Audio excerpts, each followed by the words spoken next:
we're is. missing Scars because he's not public. What's not He made public? it not. No, wait. We'll have to This one fix has it. 403 HP. What? That's not right. Who's not public? Yeah, it's Scars. And the HP Hello. wasn't working.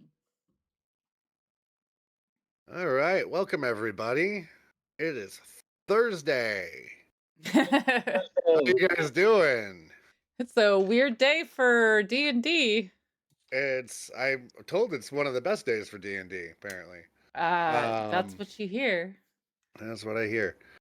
All right. Let's dive right in, shall we? Last time we were together, you had traveled up the road north from Blackmarsh towards Briarhaven, and along the way, a member of your party was found dismembered after a night's rest and watch. And so far, the cause of this death remains unknown. You don't know who is responsible, although I'm sure some of you have your suspicions. You also ran into a delightful little character by the name of Bigley, who offered you a safe place to rest for a time and gave Lady Rosalyn some psychedelic beard mushrooms. I haven't taken them yet. She hasn't taken them yet, but as altruistic as he was, he also put you all to sleep and then stole a very important artifact from you.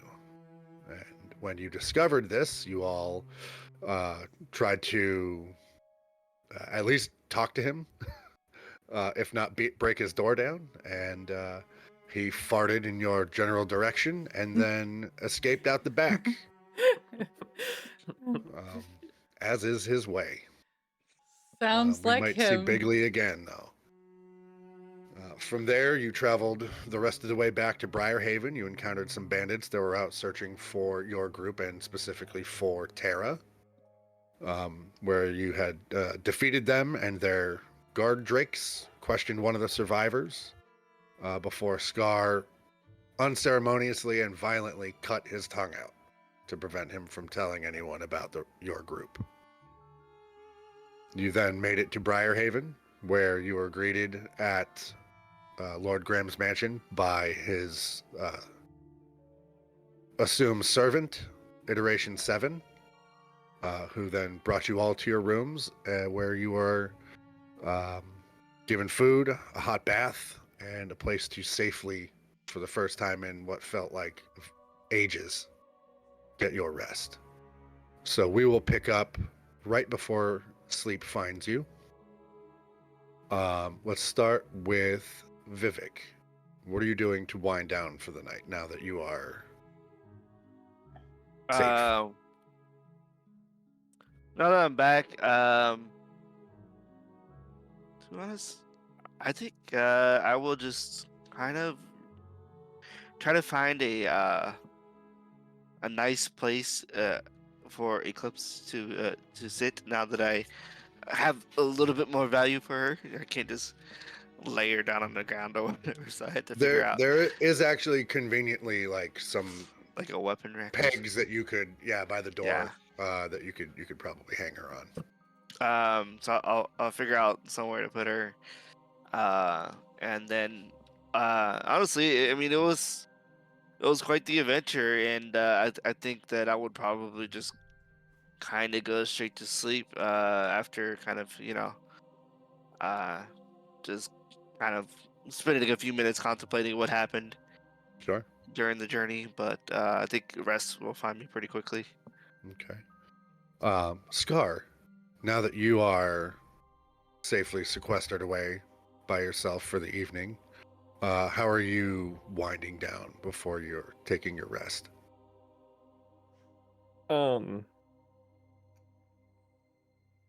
He's not really going to wind down very much. He has a lot of internal things to figure out through the night. Of course. So it's going to be a lot of journaling, a lot of probably self-scarification, things like that, doing his rituals. Your usual nightly rituals. Yeah. Sure. Okay. Okay. Probably will not find much sleep that night. Okay. Lady Rosalyn, how about you? Now that you are well fed and washed and... Well, I have Tara in my room and You do? this slobbery dog. No, we didn't let him up there. Thank goodness. Luna was far too big to be allowed Thank inside goodness. So it's the just walls. me and Tara, and I'm just cuddling up with her real close, and we're just telling stories and Sure. singing songs like girls do. Sure. And you can tell as you're having this night with her, she is doing her best, but this young girl is hurt and scarred by the things that have happened and by the loss of Shadow, who had been her guardian for the past 2 years.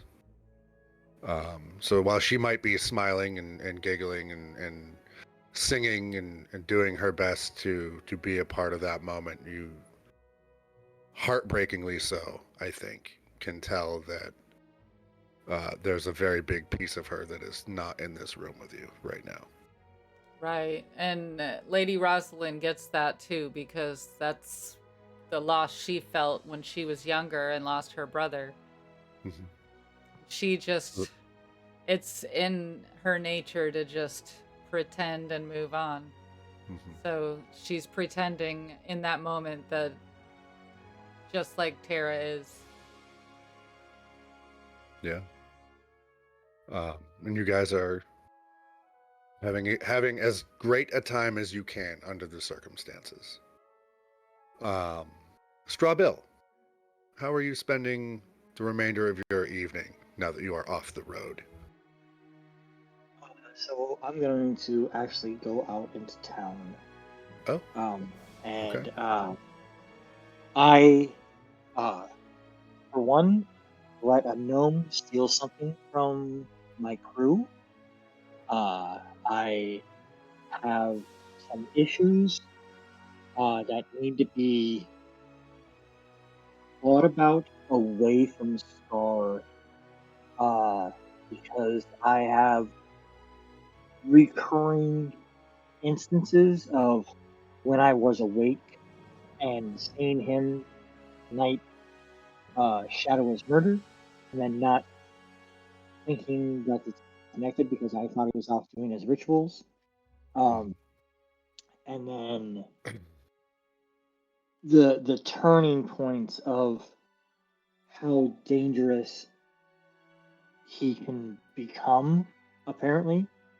And I don't feel comfortable in the house, even though Graham also, because Lord Graham was on the tooth, I am uncomfortable being in his care because I don't know how to trust him. Understandable. He's a figure too great in power for me to just be like, oh yeah, no, now everything's just hunky dory. Now I'm like, so I'm gonna go and distract myself, and maybe see if I can, run into some dwarves and do drinking and absolutely, trade tales with sailors and get back to kind of my roots of that type of revelry, to kind of pull myself out of this funk. Like I have to get my heels straight so I can move forward. Okay. I will say you're able to, you leave the grounds and venture into the city proper, and eventually you do come across a fairly nice establishment. You are in the nicer part of town. The name is actually doesn't really fit with the facade. Is a very nice pub called the Rusty Bucket.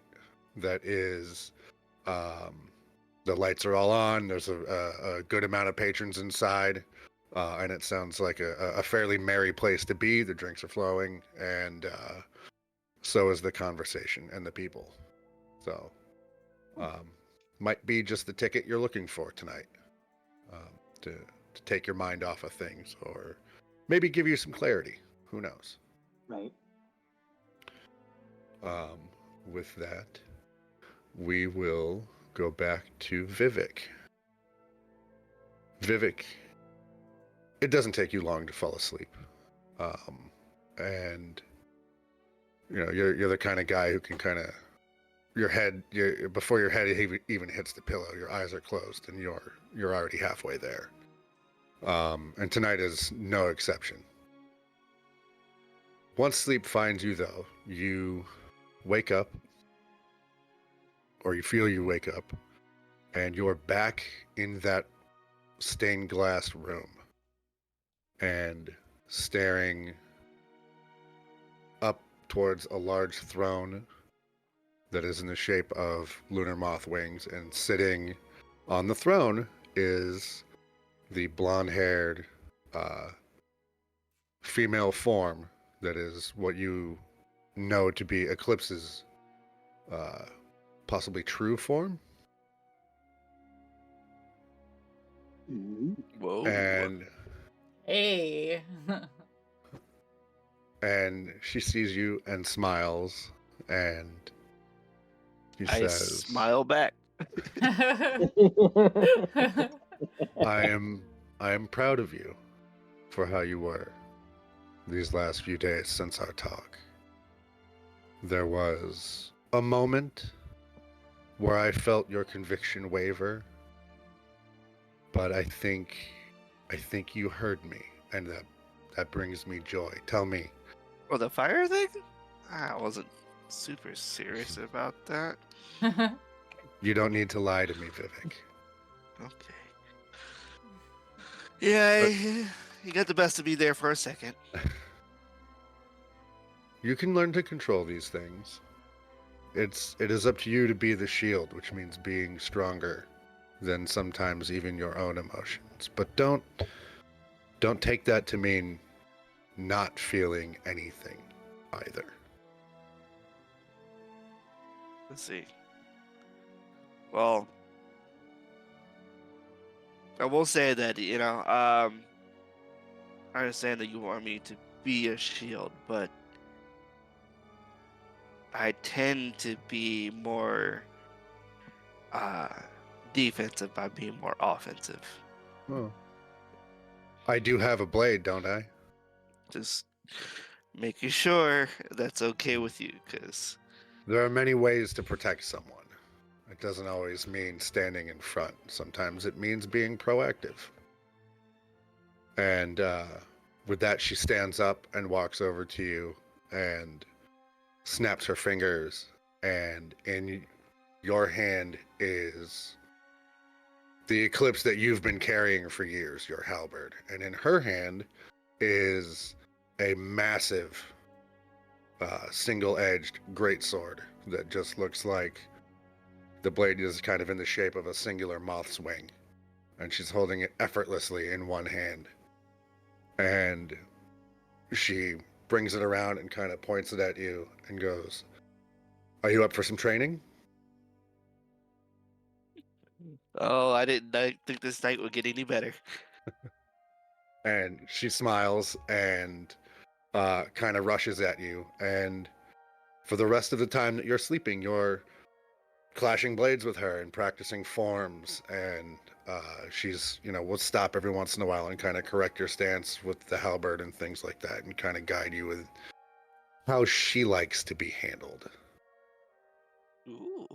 And Get that it. is how the rest of your night goes.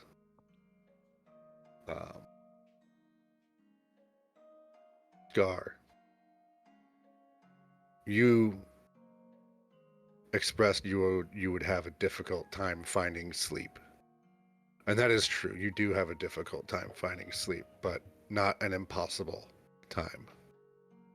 And when you sleep, first it is blissful, uneventful blackness. And then, one by one, in that blackness, candles wink to life. And you're not in the room in Lord Graham's Manor anymore. You're in a hallway, carved stone hallway with chipped and cracked walls and a cracking floor. And at the end of that hallway is an old, battered wooden door that you have become very familiar with over the last few weeks. You've seen this door numerous times in your dreams, and one point you even slammed that door shut as something tried to force its way out. And this time, the door is open. And there is a figure with glowing yellow eyes slowly reaching towards you through that door. What are you going to do?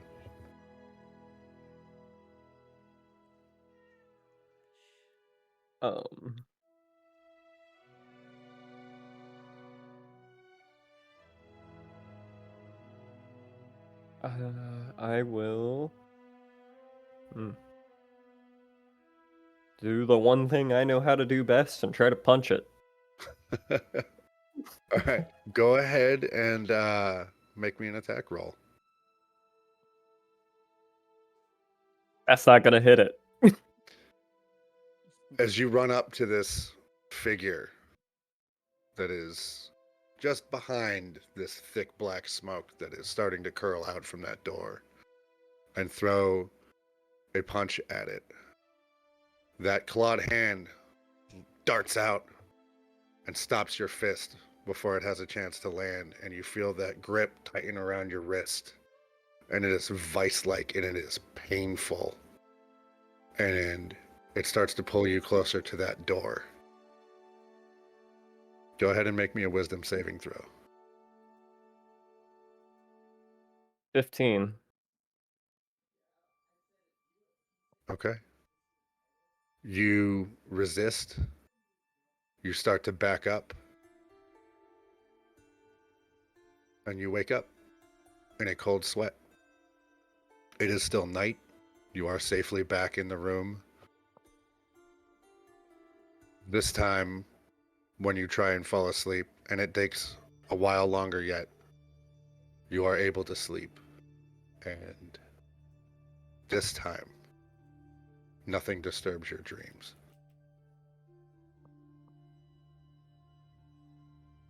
Lady Rosalyn. Tara's fallen asleep. She is snoring peacefully next to you. You spend a bit more of your time, now that she's asleep, watching her, contemplating the events of the last few days. But eventually you too get a little drowsy and fall asleep. And you dream, which is not unusual for you, but this dream feels very different because you've never had one quite like this before. It feels too real. And you wake up, you come to in sort of a lush tropical jungle. There's vines and wildflowers and orchids and some very colorful birds that you recognize but can't remember the name of right now, flying through the air. And you make your way through the growth, and you eventually break through the vegetation into this little clearing, and there is sort of a stone pillar resting there, and lounging on top of this stone pillar is a beautiful and massive, almost the same size as Luna, probably even a little bit bigger if you had to guess, white tiger with pink stripes and sort of a Cheshire cat-like grin. And you notice the white part of this cat is almost seems to glow with a soft white light.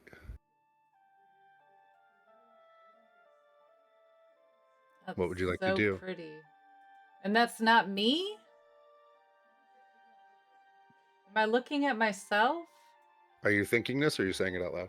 Yeah, I'm thinking this. As you have that thought, the tiger makes eye contact with you and seems to cock its head a little bit, almost like it heard you. I'm going to walk up to it and put my hand out in front of it. And it just kind of leans forward and closes its eyes and takes sort of the part of its forehead, the upper bridge of its nose, and just sort of presses it into your hand. And when that contact is made, you feel a very delicate yet very powerful voice in your head. And it just says, "I am so glad to finally talk to you." Who is this? Who are you? Well, I'm you. I mean, I'm not you, but I'm you. We've been together forever. And you don't recognize me? I thought that was me, but I'm right here. How are we separate?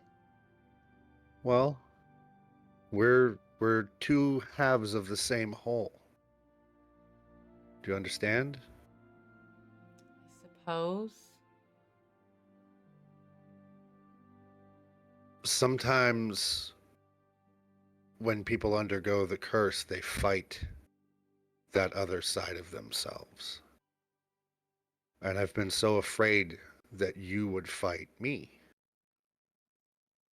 But you have been so welcoming, especially lately, that I thought it would be nice for us to catch up and get to know one another a little bit better.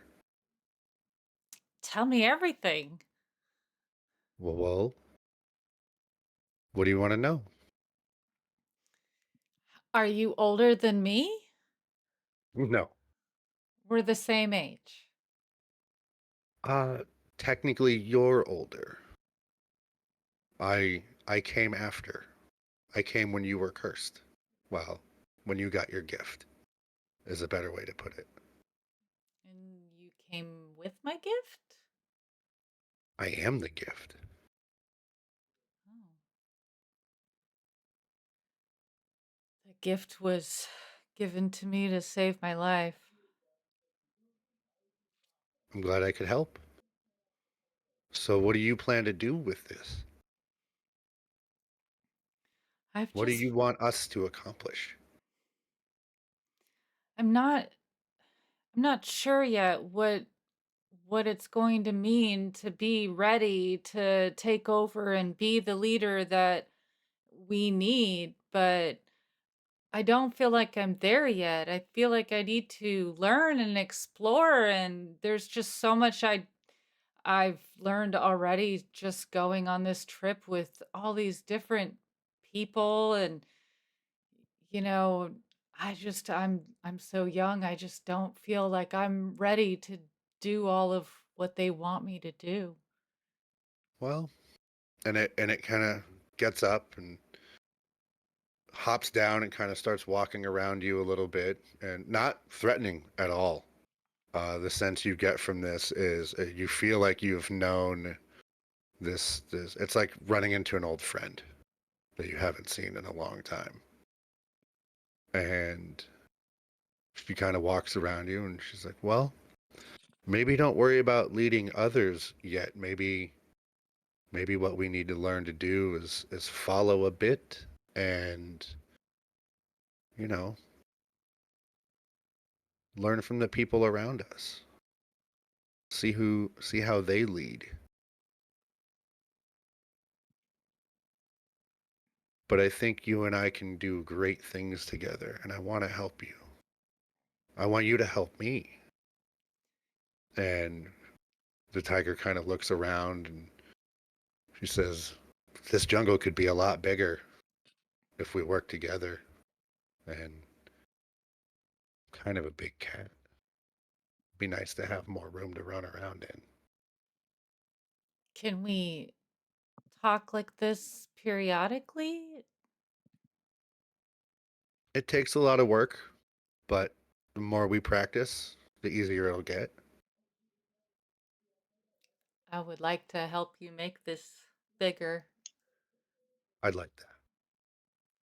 And she kind of sits down on her haunches and sort of nods towards a soft patch of ground and says, "Stay a while. Let's keep talking Okay. while we can." Um, And yeah, anything you want to say? I was just gonna say I'll curl up, sit crisscross applesauce. All right. And for the rest of your sleep, you're in this space, peaceful. You feel safe, and you're able to talk to this other part of yourself, and kind of get to know yourself a little bit better at the moment.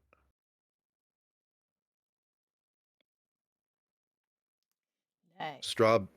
Straw Bill, you are at the Rusty Bucket, and it is raucous.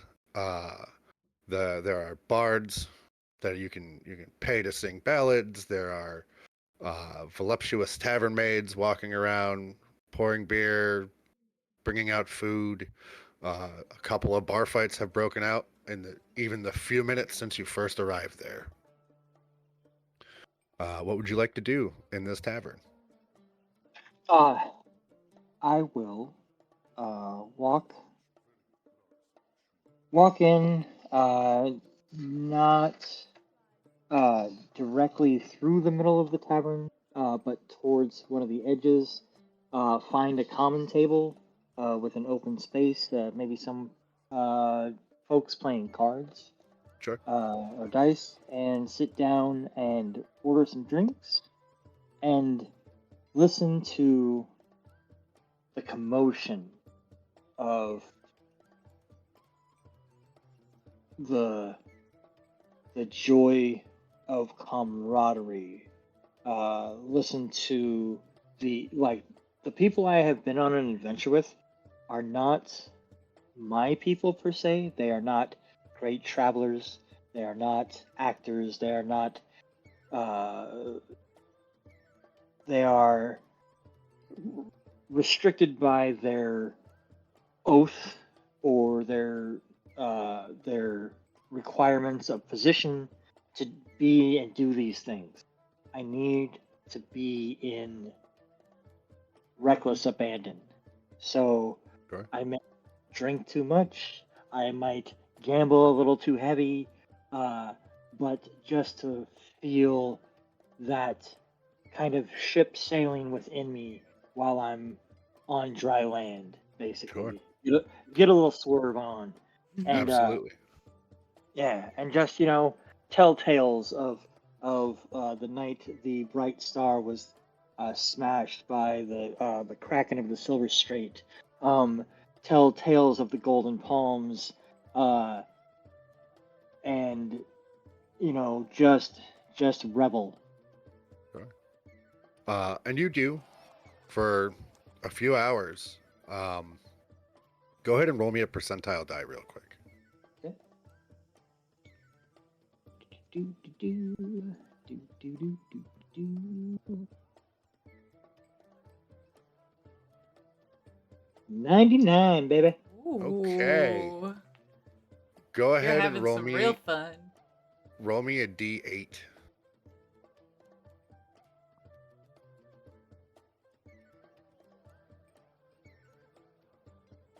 So, at the moment, you are playing cards. You've been there for a few hours. You are very deep in your cups. You are also up 500 gold at this table. Somehow have wormed your way back into a backroom card game with some very high rollers. And you were able to buy in low, and you have impressed a lot of people and taken a lot of their money. Mhm. And as you are sitting there one of the men next to you goes by the name Davies.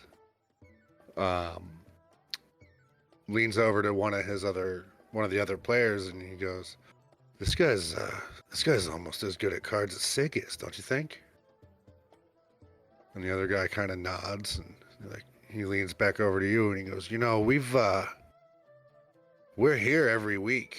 If you want to come back and give us an opportunity to win some of that gold back, we'd really appreciate it, friend."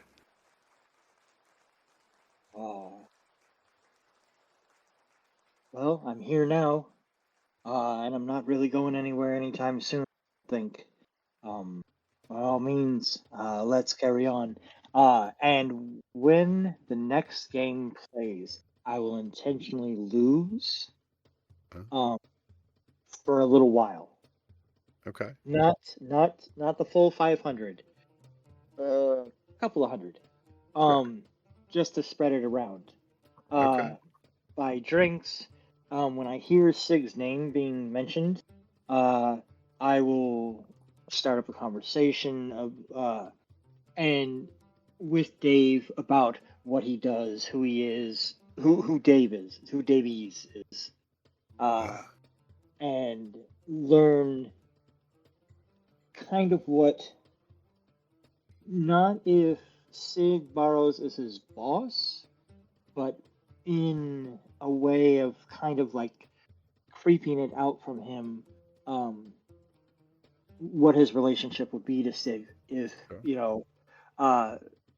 and if I get too drunk, if I start to lose constitution, I will let it slip that I went to go find him. Okay. But that's only if we get to that point. Sure. If I'm successful for the rest of the evening, I'll keep that close to the chest.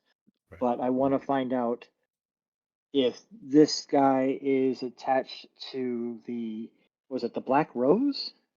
Or The Ebony Rose. Ebony Rose. I was close. Yeah. You were. Yeah. Do I see a tattoo of the Ebony Rose? Yes, he's got one sort of on the back of his hand in the webbing between his thumb and his index finger. Okay. And you notice a couple of the guys at the table have that tattoo. One gentleman has it on his neck, another one has it on his throat. There's a couple where it's the whole back of their palm sort of thing. They're a little gaudy. The ones who have the smaller tattoos that are more obscured, those men all give you sort of they all have a dangerous air about them. Whereas some of the other guys, it's more flashy, sort of. It's a little bit like new money versus old money kind of thing. Yeah. But go ahead and roll me another percentile die. This is going to be a 10. Or a 9. Oh my god. I mean... you really called that one. I had a feeling. So you have lost about 225 gold, as you were sort of planning on.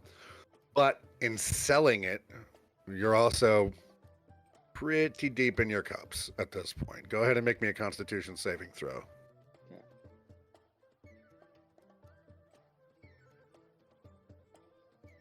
Woo! Yeah. Okay. So, at least I don't have fall from the chair. Well, you have learned a few things. You have learned that Davies is one of the dock managers at the harbor for Briarhaven. Okay. So he carries a fairly prominent role, and he has dealings with the Silver Hand. He's in the Ebony Rose. All of that comes out. You learn that Sig had last reported in from Blackmarsh. He had sent a message via Raven that reached Briarhaven about 2 days ago from stating he was in Black Marsh, or in the Whisper Marsh on business. He was looking for someone in the swamp. Sorry, not in the city you guys came from. He is in the Whisper Marsh. Okay.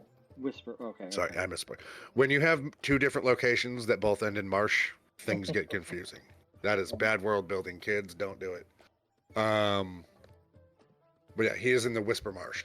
And that's the last message anyone had received from him. But by all accounts, healthy and on a job. That is all you learn before you are able to haphazardly scoop up the remainder of your winnings, and you begin to make your way out of the tavern for some fresh air, where you promptly pass out in a gutter. You also, now that you find sleep, come to with a splitting headache, which is not surprising given the night that you've had, but you are not in a gutter in the street at this moment. You are standing on the bow of a ship, and in front of you is the image of the ancient shepherd that you have recently grown accustomed to, this wall of countless eyes stretching across the horizon, peering at you. And this time, there is a voice. And it says, "He is here, and you are not strong enough yet. Not strong enough to stop him yet. I need you to release me." And when it says, "Release me," in front of you flashes an image of a large, moss-covered stone double door. And on one side of the door are 3 circular indentations, and on the other door are 4 circular indentations. And scattered amongst those 7 holes are 3 of them have been filled with these softly glowing blue orbs. Hold on just a sec. You said how many had orbs in them?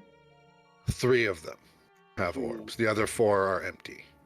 Okay, so 3 on one side of the door, and then on the other side of. So there are 7 sockets in total. There's 3 sockets on one door, 4 sockets on the other door, and there's maybe like one of those sockets on the door with 3 is filled in, and 3 of the one on the door with 4 are filled in. Okay. And have those orbs in it. Real quick, the lords of Everlorn, who fought against the calamity, how many were that? 9. 9. Okay, so not the same. Do I get a sense of familiarity about this door? It has some sort of bas-reliefs carved into it. And the imagery is very nautical in nature. There is sort of this almost formless thing, multi-tentacled thing, and you can see that there are eyes carved into that you can assume is a depiction of the ancient shepherd. So the motif of these doors feels very familiar, but the doors themselves and those orbs do not. Okay. And as quickly as that image is sort of seared into your vision, you are once again looking at this image of the ancient shepherd, these eyes stretching across the horizon, and the voice says, "4 keys have been found. You must find the other 3 and release me." And when... Go ahead. Okay. When he says that, I will kneel in supplication, putting my head to the bow or the bow of the ship, and uh, Lord Shepherd, ancient in knowledge, um, can I proceed the first key that you wish me to find? When you ask that, you feel that there's a weight in your right hand, and it's been here this entire time. You're just now sort of noticing it. But when you notice it, you It's realize like, that it's always been there, right? okay. Or at least since you've woken up in this place, that weight has been in your hand. And when you look down, there is um, a scallop shell that is open. It's the top and bottom shell, and it's big. It's maybe about 3 inches, 3.5 inches across. And it is open, and inside that scallop shell there is a series of sort of carvings on the inside. It looks like a compass, and there's a little piece of bone that's sort of floating in the air of this compass, and it's slowly turning until it's pointing gradually southeast at the moment. And he says, this will help you find your way. Thank you, gracious Lord. And with that, all at once the eyes all close, and instant blackness envelops you, and you wake up in an alley covered in muck, and in your right hand is that compass, and it is dripping wet, and it smells faintly of seawater. I promptly throw up, and then go back inside and order another drink. All right. And then once Hair the dog kicks in, I'll go back to Gramps. All right. It is now morning. You've all had your sleep. Lady Rosalyn, when you wake up, Tara is not in bed with you. But you do hear her giggling in the hallway a little bit. And when you poke your head out, she is sort of seated on the floor in front of Iteration 7. And she is wearing a very cute, brand new, very clean she looks like a little girl for the first time since you've met her. She's not wearing traveling clothes or anything like that. Her hair is washed and styled a little bit, and she's having fun. She's sitting there playing with Iteration 7, who is making shadow puppets on a wall for her and kind of telling her a little bit of a story and just entertaining her, but also trying to shush her a little bit every once in a while because she's getting a little too loud, and not time for everyone to wake up yet. And when he sees you and she sees you, she kind of gets up and squeals a little bit and runs over and gives you a big hug, kind of around the leg. And Iteration 7 stands up and he says, good morning, miss. It is time for breakfast. I was just about to rouse everyone else, but the little lady needed some attention. So we saw to a morning bath and some fresh clothes for her. I hope that's all right. Oh, thank you. No, that's absolutely wonderful. Thank you for taking care of her while I was asleep. I hope she was good. You all needed your rest. She is a delight. He is a delight. Yeah, the bath is needed for sure. Yes, it certainly was for all of you. But if you would care to join me for breakfast quickly, and then we'll get everyone else up for a meal, and then Lord Graham wishes to see all of you in his study. Will there be those little pastries you served last time? Those were delightful. Of course. We knew you would be here. We wanted to make sure we had sort of the greatest hits. For Oh, you. Tara, you're gonna love these. And she kind of gets excited. Iteration 7 walks down the hallway and begins sort of rapping on everybody's door in turn and rousing you.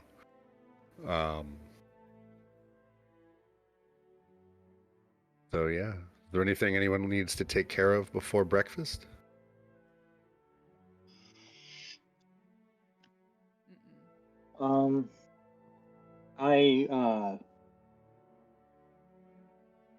I need You're kind of to. coming in the house as this is happening. Okay. Yeah, I will. I'll adjourn to my room quickly, and wash up, and then meet them in. I'll pass iteration 7, I'm sure, at some point, and ask him for a new piece of coral, and some maps up for the southeast regions. Of course, I'll do my absolute best to procure those for you. Please, and the others are already dining. If you would like to join them, and then I will escort you all to Lord Graham's study. Of course. Scuttle off. I'm guessing nobody saw him walk in. You guys are all, or at this point, have all made your way towards the At the dining table. hall. Gotcha. Yeah. And so seven leads Strawbill in, sort of after you've all seated. Where you been? Taking care of business, and setting the course. How was all of your evenings? Oh, just fantastic. I'm like got a mouth full of this pastry. I'm kind of spitting it out a little bit. I reach over and grab one. That's in that I'm seeing that are ones that you're taking from, and I will. I'll take a bite, a nice big one, and like wink and nod and be like, "Yep, these are good." These are my favorite. Tara comes over to you, Bill, and she's got a couple of like muffins the size of her head in her hand with, large blueberries and things on them. And she's like, "Mr. Bill, you have to try these too. These are really good." And she goes to kind of hand you one. She got real Cindy Lou Who vibes going right now from Tara. It's good to see a shine in your eyes, little one. And I'll take the muffin. And remember, little one is more of an age thing because she's probably as tall as I am anyway. So I'll take the muffin in the other hand, and I'm like, nom nom nom nom nom nom nom nom nom nom. And she kind of giggles, and then she goes back to the table and starts looking for other things that she wants you to try.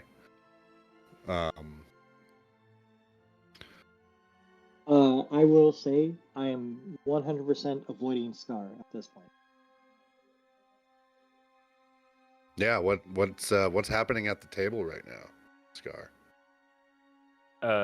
I'd be kind of sitting back away from everybody. I might have a plate in front of me, but I'm kind of just sitting there, kind of forking the food, like, Sure. Not really ever picking it up off the plate, but kind of just playing with it a little bit, like, Right.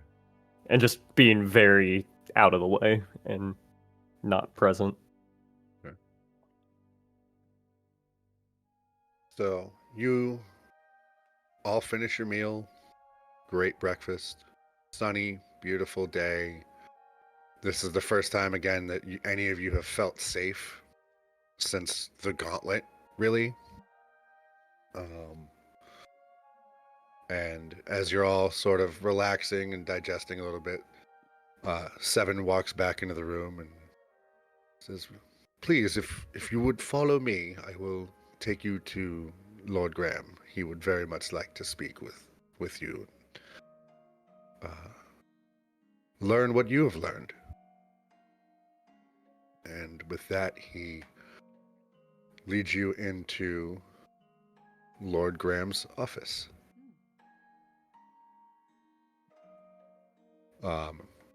And there's as he gets near the door, he does have a couple of servants take Tara and sort of lead her off to go be a kid while the grown-ups are talking for the time being. And when you walk in, Lord Graham is seated behind a big mahogany desk, and there's that big familiar stained glass window behind him. And he looks at you and he goes, I heard early this morning that you had returned last night, and I'm glad to see all of you are unharmed. Please tell me what have you learned?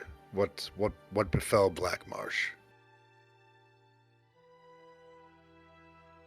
I'll Meaning, look over to Shaw Bill and kind of give him the nod to be the one to tell what happened.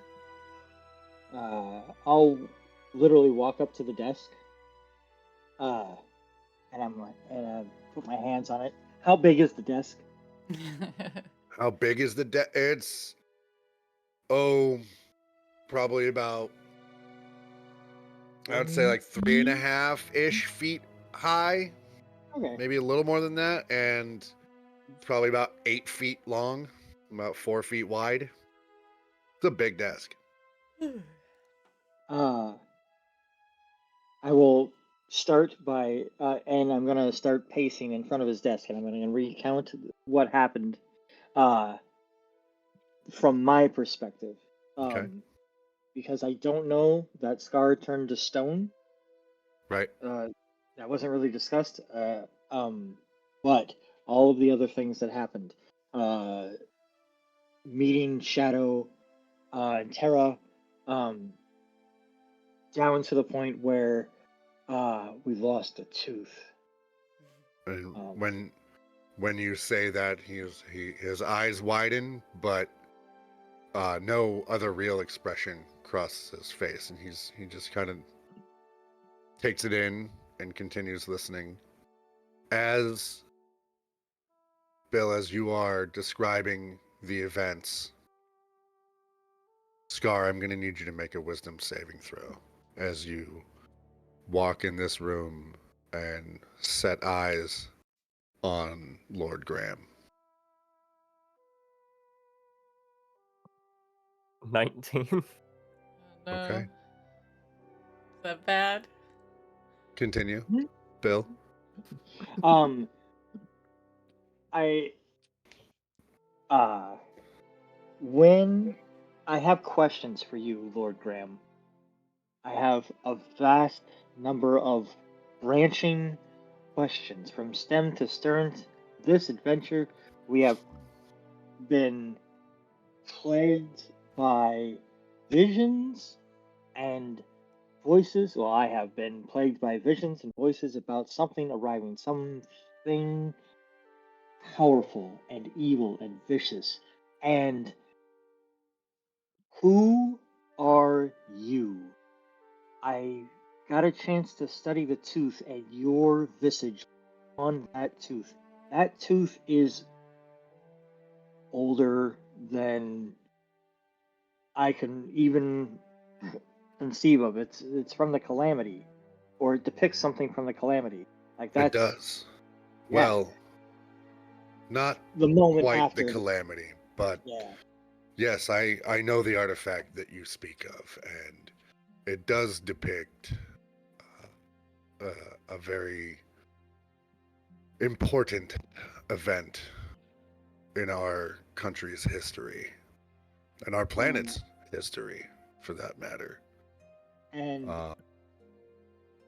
as he starts to say these things, I kind of take a step back and I'm like, you are giving the the health of this realm, of this plane, as it were, to this cast of misfits, and myself included. Yes, yes, I am. The Follow that. reason I might look familiar on that carving is because I was there, and that tooth is a memento of sorts and a very powerful object that you should not have had. And I'm not sure how it came into your possession. I know where you found it. I just don't know why you found it. I'm gonna step up and ask, then why let us hold on to it? Well, it wasn't mine to take. It chose you. For whatever reason, it chose you. And at And that point, I have to respect that. at that point, I'll look over to Scar and I'll be like,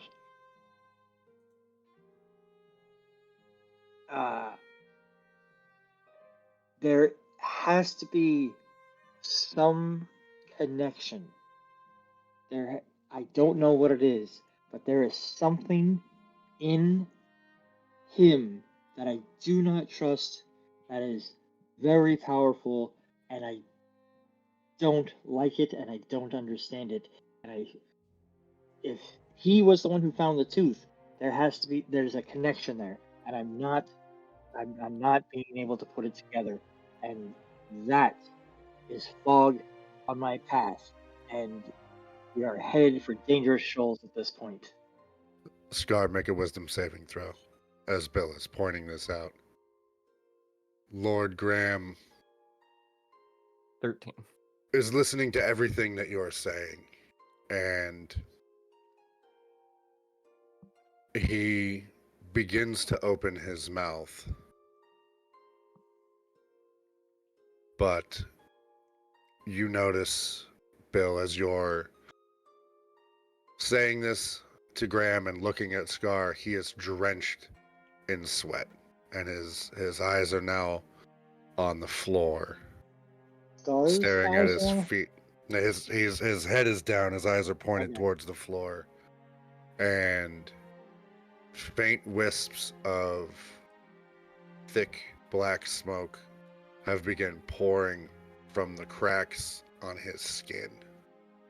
All right. I I'm pull going. weapons. Yeah, I'm gonna get back and also, kind of push Rosalyn back as well. I take a protective stance.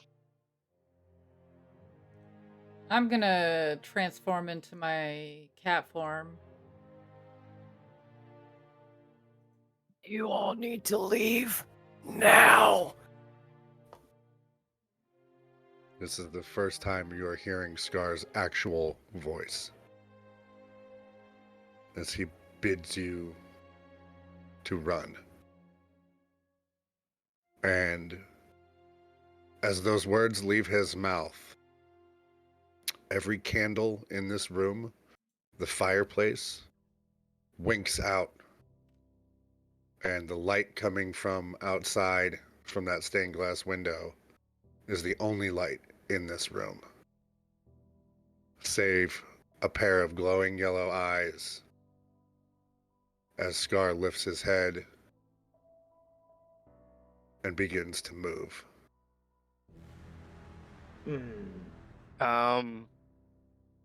Would Eclipse be glowing too? Faintly, yes.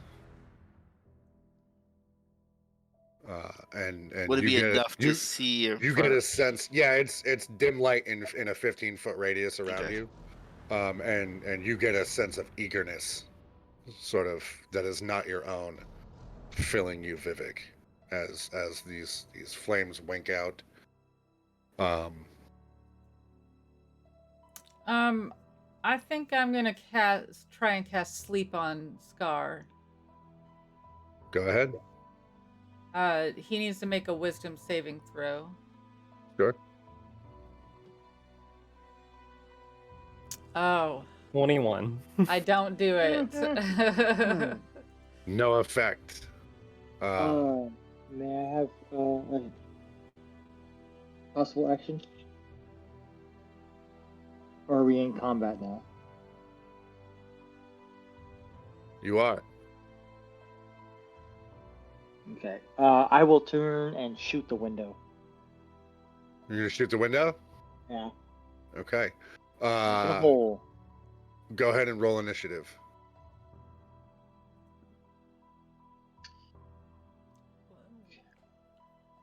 God damn it. Rosalyn is 18. The beast. Vivhik is 11. Bill is 7.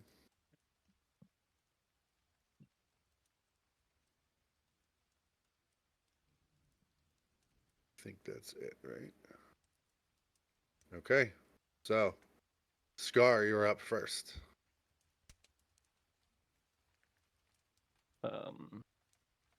You guys will just see him kind of stare completely blankly for a moment, and then you'll see both of his fists kind of straight turn into like full-on spikes, kind of made out of rock, and he is going to sprint straight for Graham and try to punch him. All right. Yeah, you're able to like run up and leap across onto the desk. Go ahead and make an attack roll.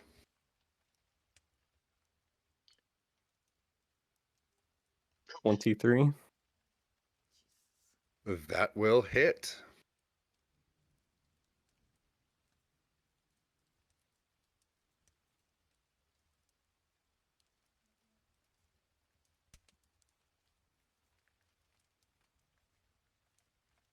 Eight damage.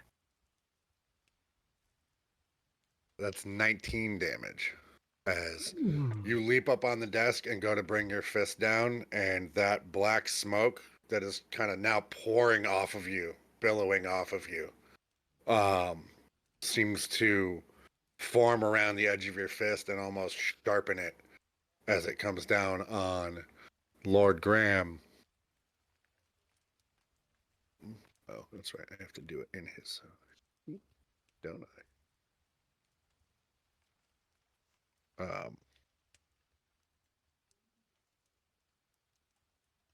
But when your fist drops and you sort of plunge that sharpened, shadowy, stony point into his chest, it blows the chair back from under him towards the now shattered window, and he stands up. You know, the force of your fist hitting him causes the chair to fly out from under him, but he is still standing in place. And you see, as quickly as your fist descended, the clothes that he was wearing is now a full suit of plate armor. No helm, but he is now a very tall, very imposing figure standing in front of you. Go ahead and continue your action, please. I think he would then make use a focus point to go 2 attacks. Sure.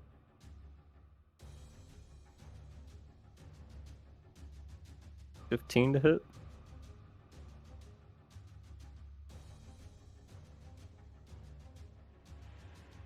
That'll hit. 9 damage. It's another 12 damage. And then he'll Ooh. also, on that hit, he'll use another focus point to add another, what was it?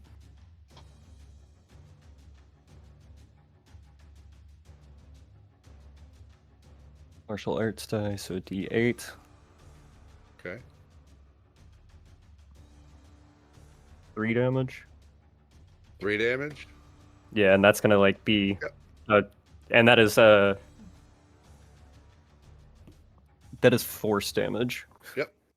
And every time your fist lands, I mean, he's got sort of a cloak attached to his armor, and it is just, you're blowing this cloak behind him, and cracks are starting to appear in the floor from the force of each of one of your punches.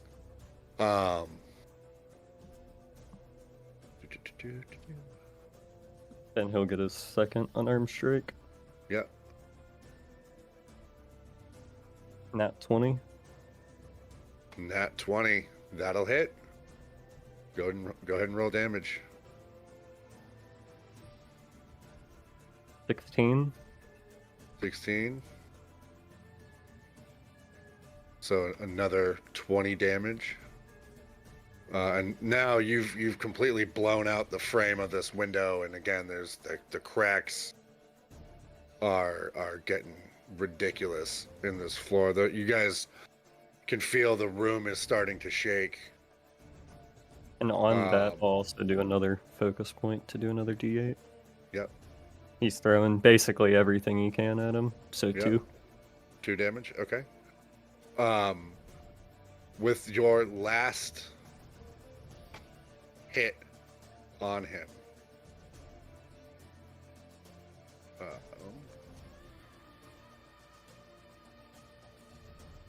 he is going to use his you see his armor sort of flare and his eyes sort of flash red for a second, and go ahead and make me a dexterity saving throw.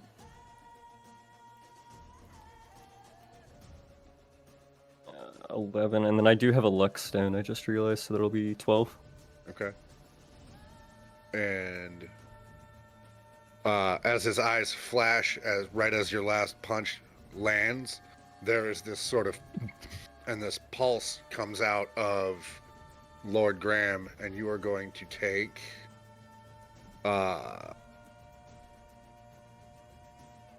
16 points of fire damage, and you are going to be thrown backwards 10 feet,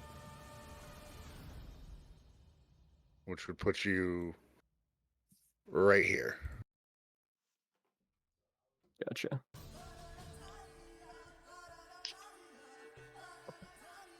So you're like right there.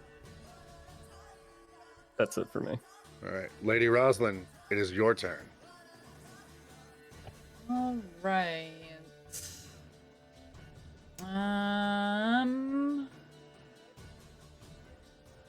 I'm gonna send a message in his head and see if he is in there, and I'm gonna say, Scar, you can stop this. You can stop this now. I know you're in there. Scar will look over at you and, like, his smile will just start, like a creaking smile, start up his mouth, and Scar isn't here anymore. You all are done. What did you do with him?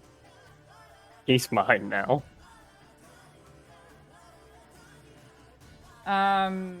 Gonna run at him and I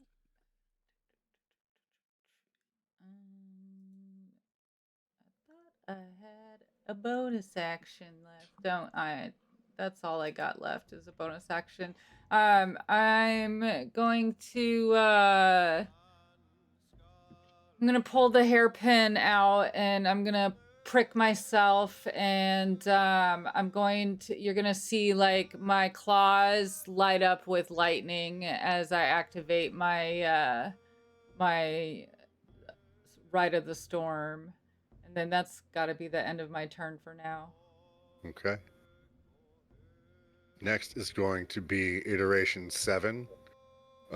He is going to read his character sheet. That's what he's going to do. Hey, how about that? Hey, reading the rules explains the rules. Right? For real. Oh my god. Okay. Yeah, so he is going to take a step forward, and as he takes that step, he is enveloped by sort of black smoke and the shadows in the room, and he appears right here next to you. And one of his fists lashes out at you, and as it comes out, you see that there, from the back of his wrist, sort of like right where his wrist bends, these, like this singular, long, flat, double-edged blade sort of ejects from both of his wrists as he punches into you. Will a 14 hit? It will not. It will not. Okay. He's going to strike at you again. Oof. His blows are hitting. There are literally sparks coming off of your skin as he's trying to hit you. He's going to try one more time. Jesus, rolling like crap. Will a 15 hit? It will. It will. Okay.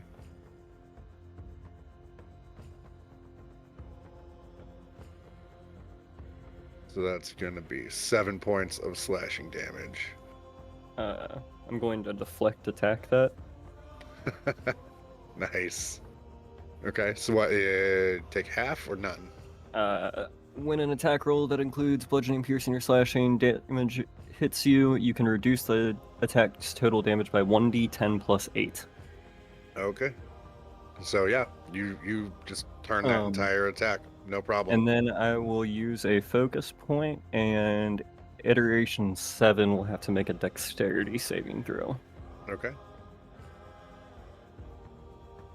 Let's see.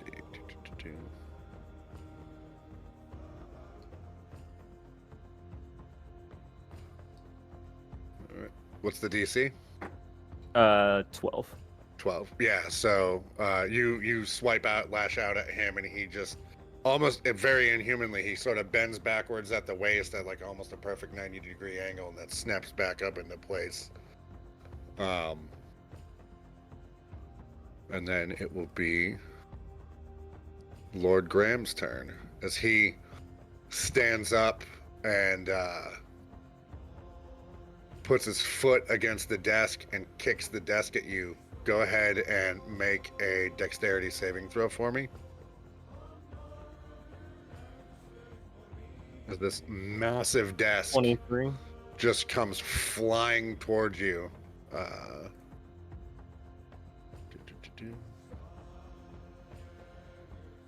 Okay. 7 kind of backflips out of the way as the desk comes careening forward. You just kind of do like a standing little flip and land on like let it pass under you and land back, turning to face Lord Graham.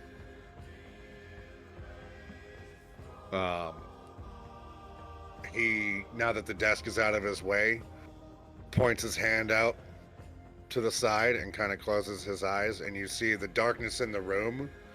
Those shadows coalesce into this massive greatsword that has sort of a slightly serrated blade, almost like a flamberge, and at the end it ends in this big fishhook sort of point.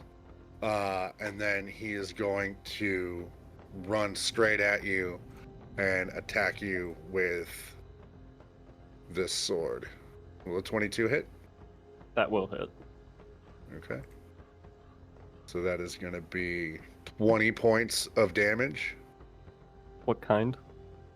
This is slashing damage. So first I'll do redirect attack. Reduce that by 13. Okay, so 7 points of damage. Yep. All right. He is going to swing at you again.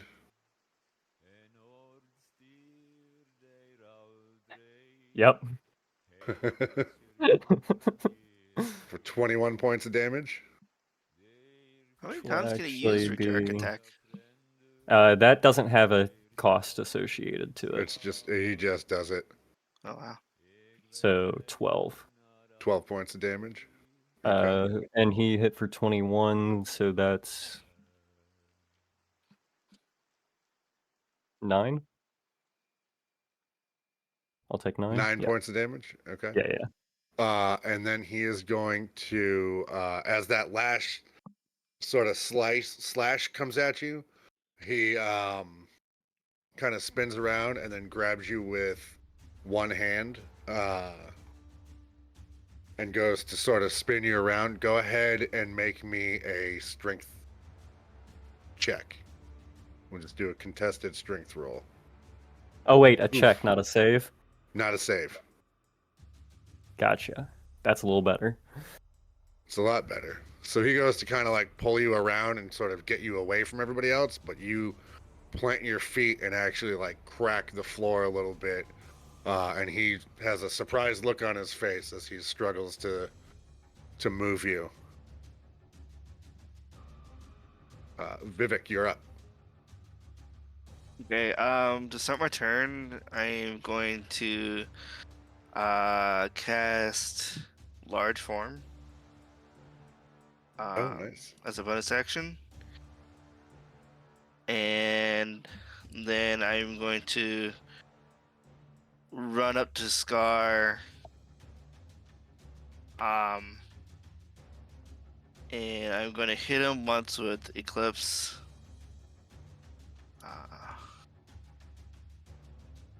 16 to hit. Will a 16 hit you, Scar? Yes. so, right? All right. Yes. Okay.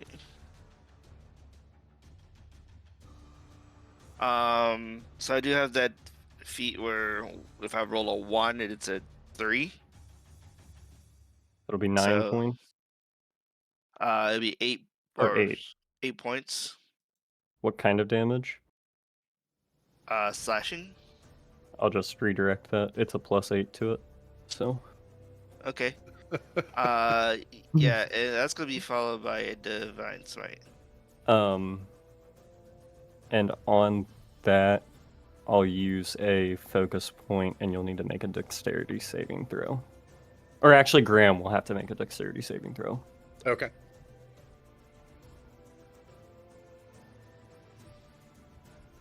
Oof, 9.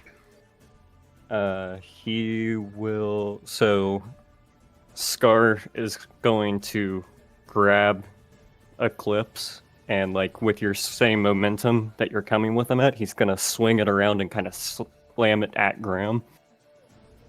Ooh. Okay, so how does that work? So is he doing the initial attack? Because do I divine smite on the attack? You Like, divine if I hit smite. Graham with it, am I like, you know what I mean? Like, would I not have smite? Yeah, you're going to, I mean, I believe the way it works, you can divine smite as you hit. So, yeah, I'm going to say, Scar, roll me a d20 real quick. Just a straight d20. Nothing else. Okay. 16. Yeah. So basically, what he's doing is he's pulling your attack, Vivhik, across him and pointing that energy straight at Lord Graham. Okay. And then Graham is going to take 2d8 plus 3. 2d8 plus 3. Okay. So 15. 15.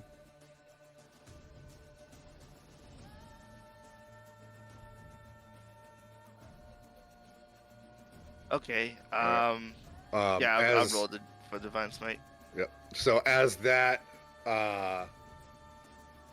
your halberd is sort of redirected, he sort of drops the great sword, and it vanishes into sort of mist for a second, and then he claps both his hands together and catches the blade on Eclipse. And you see that pulse of your sort of divine energy just go through his gloves and through his gauntlets. And nothing really seems to happen to him, but that energy sort of fades into Lord Graham's gloves. So weird thing here. Is cleave still possible? I believe so, yeah. All right, I'm gonna try to I cleave don't him see then. why not. And when Graham is holding that in his hands like that, Scar's going to look at him, smile, and say, "Happy to see me again, old pal?" when you say that, the realization that dawns on his face just sort of washes over his face, a mixture of shock and familiarity, and he looks at Bill and he says, "All of you need to leave now."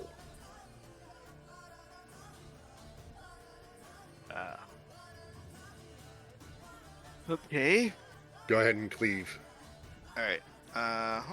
As you yank your halberd back. 19. That'll hit. That's without a modifier, so that'd be a 4. Why would that be a 4? Because I think is the cleave that doesn't have the modifier. The second hit on cleave doesn't have a modifier, it so it's doesn't add whatever the I plus. roll. Got it. Yeah. Okay, yeah. So 4 damage as you swing your halberd around. Then he'll again just deflect it. Okay. And I then, am out of focus points though, so I can't redirect it now. Right. oh, I'm going to use. So I have 2 attacks now. So I'm going to use my second attack action to grapple Scar. Oh. Okay. So go ahead and make a strength check, strength or athletics. Oh, And athletics. I could do athletics. Scar, make me Do a I do strength saving saving? throw. Yeah.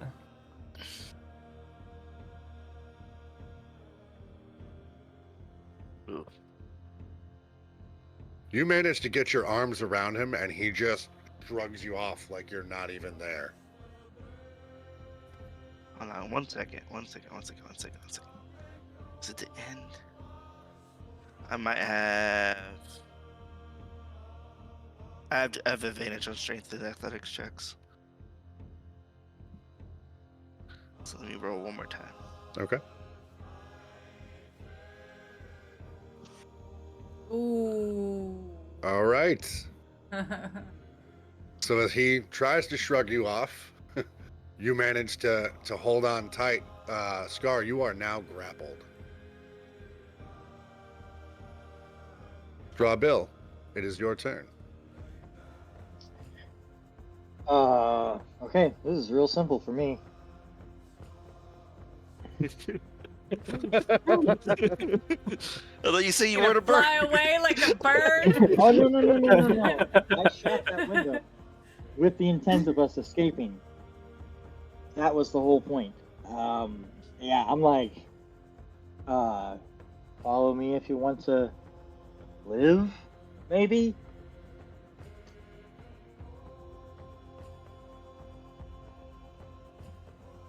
I'm gonna, while I have Scar grappled, I'm gonna yell and tell Aurora or Rosalyn to get out of here. Where am I gonna go? There's a door behind us, right? Yeah, but I'm not gonna leave you guys. Huh?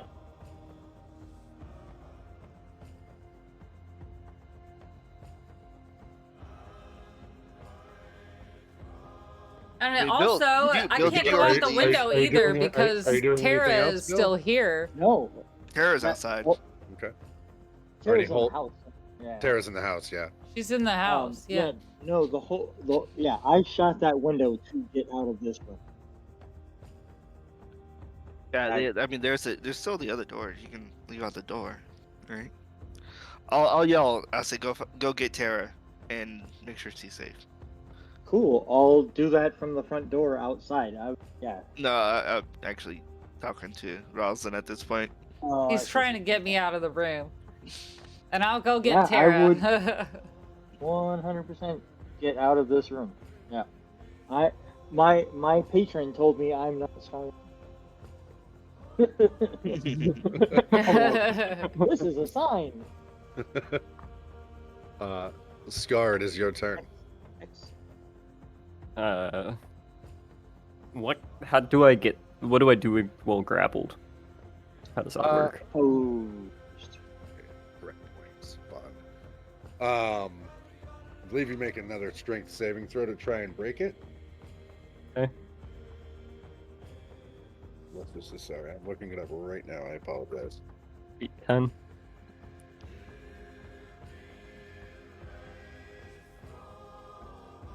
And then Vivhik, you would make another athletics check. I'm gonna say for right now. Okay. Isn't that to set the DC? Yeah. Okay. But just being grappled, I still have use of my arms, correct? That's what I'm looking for right now. I believe so. I mean, the way he's... Oh, here we go. You have to use your action to escape, and you must succeed on a athletics or acrobatics check contested by your athletics check. Okay. So I need to make an athletics or a... What was it? Acrobatics? Is that what you said? Yeah.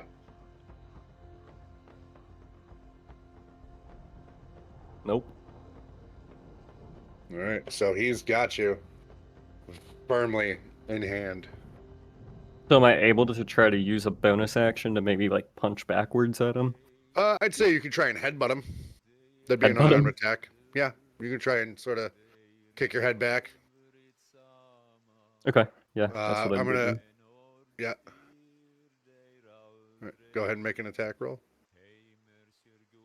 Using my unarmed strike, Yes. an 11, so it won't hit. No.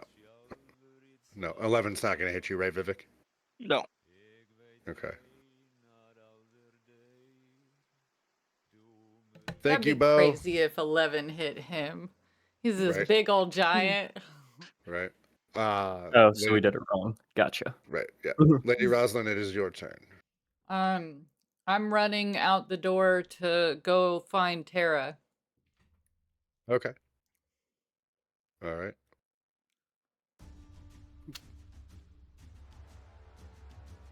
Okay. So next it is going to be Iteration 7's turn, and he is going to very calmly walk up to Scar and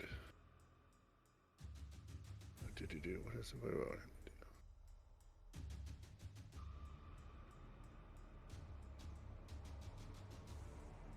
to do? Yeah, so he is going to kind of snap his hand out to his side, and a dagger is going to slide into his palm from a little hole that opens up in the center of his palm. And he is going to try and sneak attack you.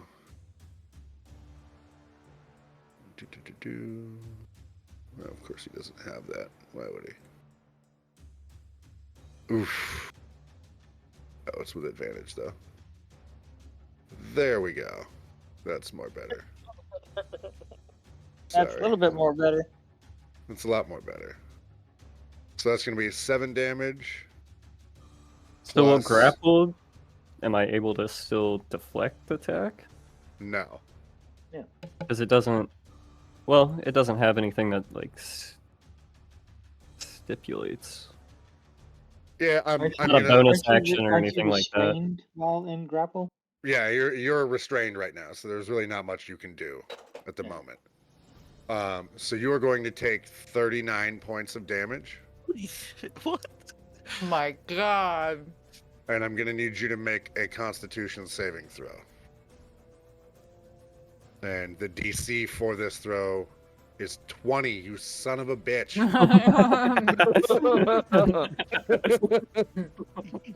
Well played, sir. Well, you're not unconscious yet. I'll say that.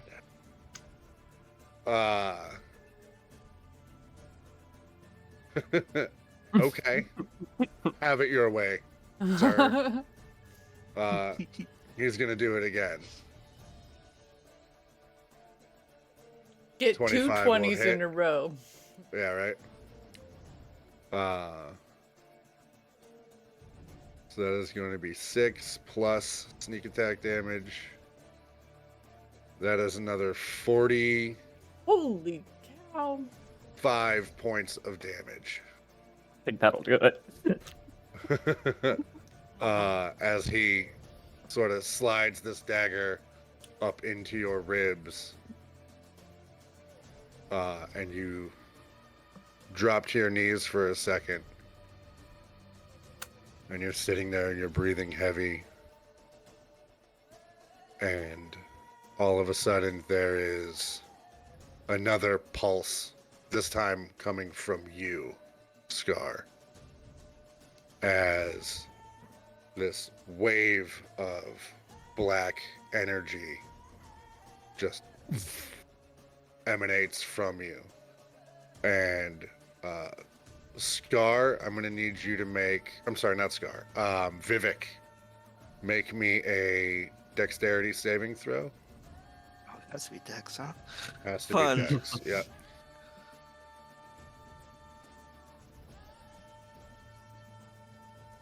Eight. 8? Okay.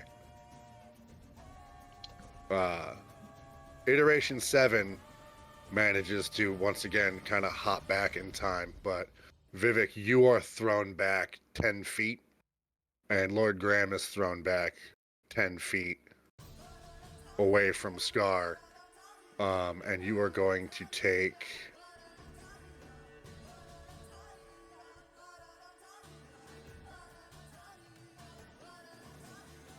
15 points of necrotic damage, Vivhik.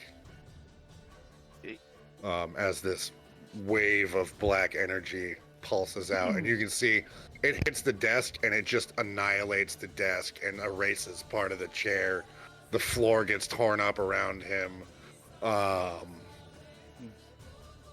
There's now a small just void of space around Scar as he's standing there, and there's this thick black smoke billowing off of him once again, and his eyes flash yellow, and then he sort of becomes one with this smoke and just blows past all of you and out this now open window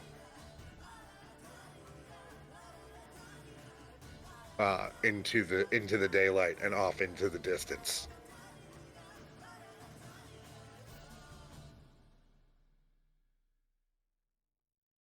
Interesting. And Scar is gone. Bill, you still in the room? No? Okay.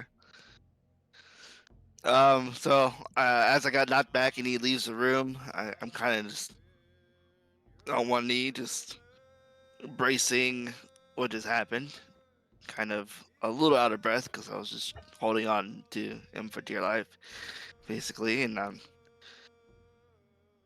like, want to explain what that was about? Graham is sort of leaning. He has the blade of that sword sort of pointed into the floor, and he's kind of leaning on it for a second. And he looks up at you and he's like, it's just not possible. And Seven kind of comes forward a little bit, and he's like, hey, I think what you are afraid of has come to pass, sir. I'll follow that up with like, what have you got us into? I have gotten you into nothing. Nothing, I promise. We were looking for heroes. I was expecting an entirely different sort of problem. This is beyond me. It's just you in the room, Vivhik? Yeah.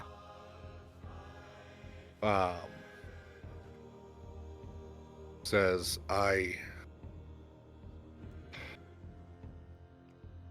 he should have been defeated. R10 defeated him. how he came to be in your friend, how any of this is possible. I have no idea.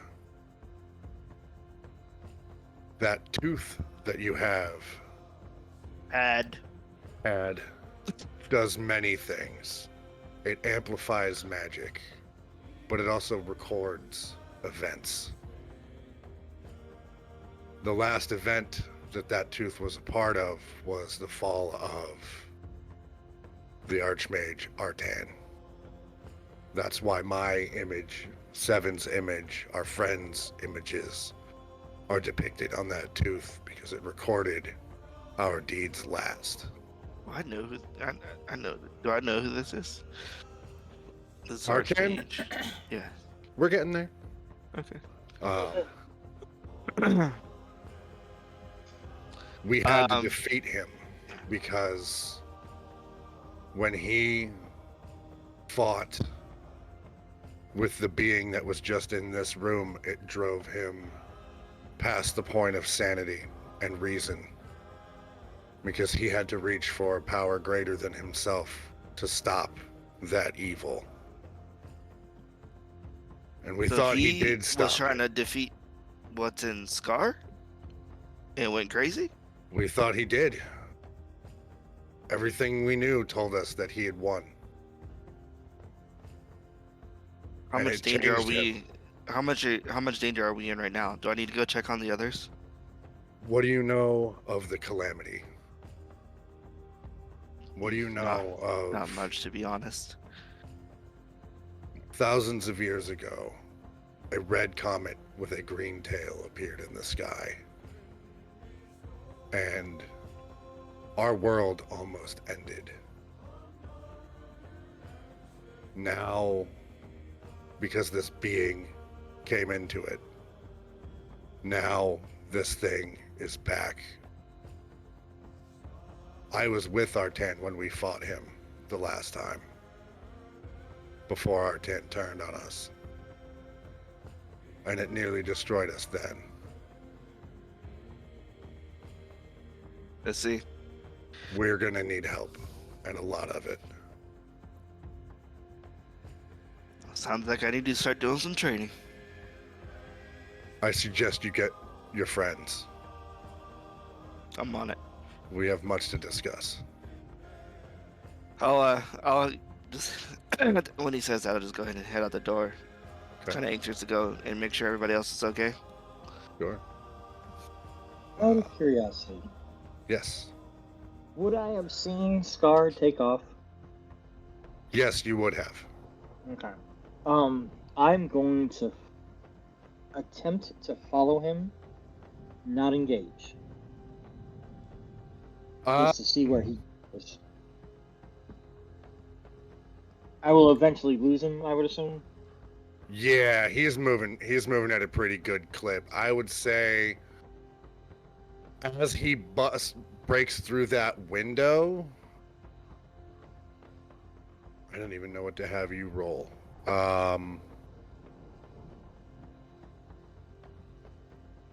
I think he's moving too fast for you to try and follow, but you get a general sense of direction of where he's going. You watch this sort of smoky mass kind of careen across and over the rooftops and then out into the forest, headed towards the northeast.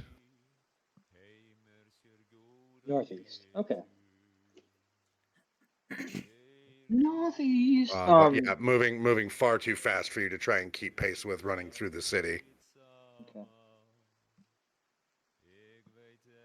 Once he is gone, I will return to the house. But I am going to real quick. I'm just gonna say this. I'm gonna go to my room. I'm gonna grab a gun. Or I'm gonna grab some of my stuff, and I'm gonna go to Wolfram Iron Arms, and I'm going to try to get this gun made as quickly as possible. Okay. All right. Why don't we take a quick break right here. This is a good spot. I know things are in a bit of disarray at the moment, but Yeah. Sounds good. it makes sense to take a quick. If everybody stretch their legs, use the restroom, do what you got to do, that kind of thing. And we'll be back in about 10 minutes. Yeah. Yeah. Stay right here. We'll be back. All right.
All right, welcome back, everybody.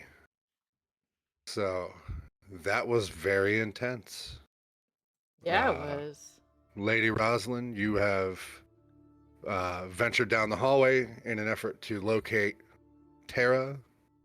Straw Bill, you are currently perched on a windowsill watching the smoky form of your friend vanish into the distance.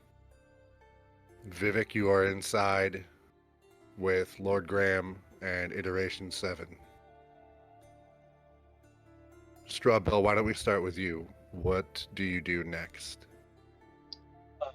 Once I have realized that Stars is gone, I'm going to go back into the house, and I'm not trying to be sneaky about anything, but I'm grabbing the ring out of my backpack. I'm making sure I have both my guns, and I'm going to run Iron Arms. Okay. If anybody interacts with me, like I will walk and talk at the same time. But I'm not. I have a plan You're for on a this. mission. I am now on a mission. I need to. I need bigger. I need stronger, and I have a way of doing that, and I am not delaying. As you are leaving your room, you pass by the room that Scar was occupying, and his door is open. I spit on the floor as I walk past his door. As you do that and look down, you see a leather-bound journal sitting on the floor. The same leather-bound journal that you've seen Scar writing in nightly over your When travels. I see that, is it on the floor or is it in the room? It's just inside the doorway on the floor. It looks like it was dropped as he was leaving the room. God damn you, Michael. Alright, I do to stop to pick this damnable book up, but I feel I should. I think the universe is trying to tell me. So I will tentatively reach out, and push the door open, Yep. and grab the book, and do I want to? Yeah, I'll read it. I'll read it backwards. So not actually backwards, but last page first, Sure. and then see what he's been thinking about the last couple of days. Scar, what do those last pages say? So it's a lot of like you can tell that it was written in a lot of it, but there's big black boxes over like half of the words and stuff like that. I will have a write up for you in a day. But basically it just goes over that he knows that something very bad is coming. It doesn't tell you what that is, but he knows that he is losing control of himself and he will not be here anymore. As I read that particular revelation, I'm going to then back to. I'm gonna stop in my tracks, and just be, damn it, and turn to find back to the room where Graham, I would assume, most likely is. Um, when I get to the room, opening the door, I'm going to hurl book at him and say, "Did you know?" And you see Graham standing there with Seven and Vivhik. And he's still in his armor, still leaning on his sword, and he looks tired.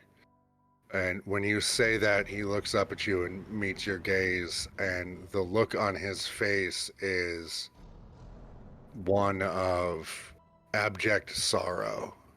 And he shakes his head and he says, I knew something was off, and I had a feeling it was something dangerous, but I did not know that it was Eluriel.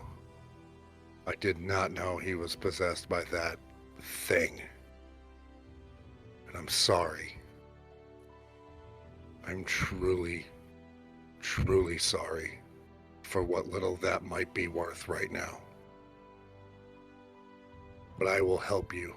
I will help you fix this, and I will help you get your friend back if he can be brought back.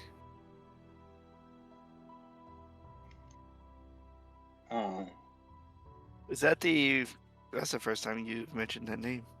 L'Oreal? Yeah. Or at least I've heard it. He goes by many names.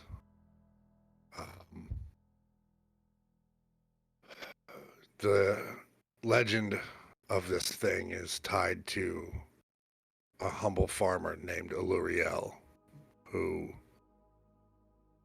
appeared from nowhere and eventually became known as the Gilded One, or the Hungering One. And the destruction that creature unleashed. Nightmares don't do that justice. We thought we won. We thought he was gone for good. When you say that, set my jaw and look you dead in the eye. Soon enough, and I turn on my heels at the door, and then again set to go create a hand cannon. All right. Lady Rosalyn, you have found Tara, and you hear down the hallway from you, you can hear the commotion of Bill and Lord Graham having this conversation. You can't make out the words, but you hear the heated exchange. Tara is safe. She is scared. She heard the fighting. She felt the house shaking over the repeated thunderous blows that Scar was landing.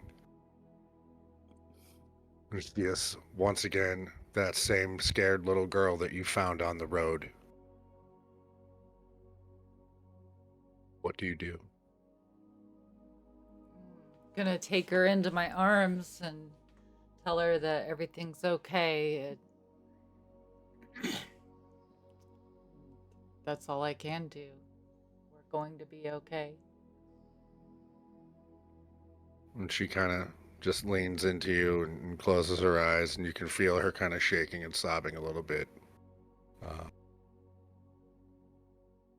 Vivhik, what would you like to do as as Bill has now turned and began to make his way out of the house?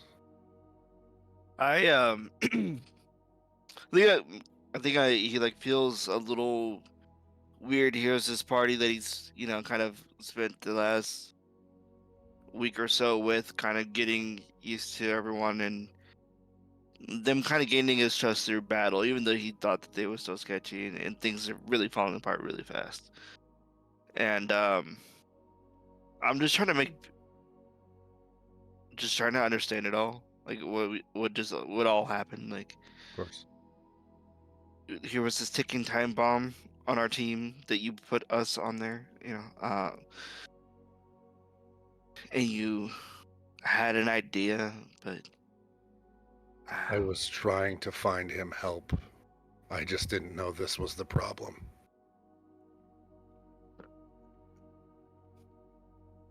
You really put us in some grave danger. I'm glad that it happened here, because if not, I don't know if we would have lasted.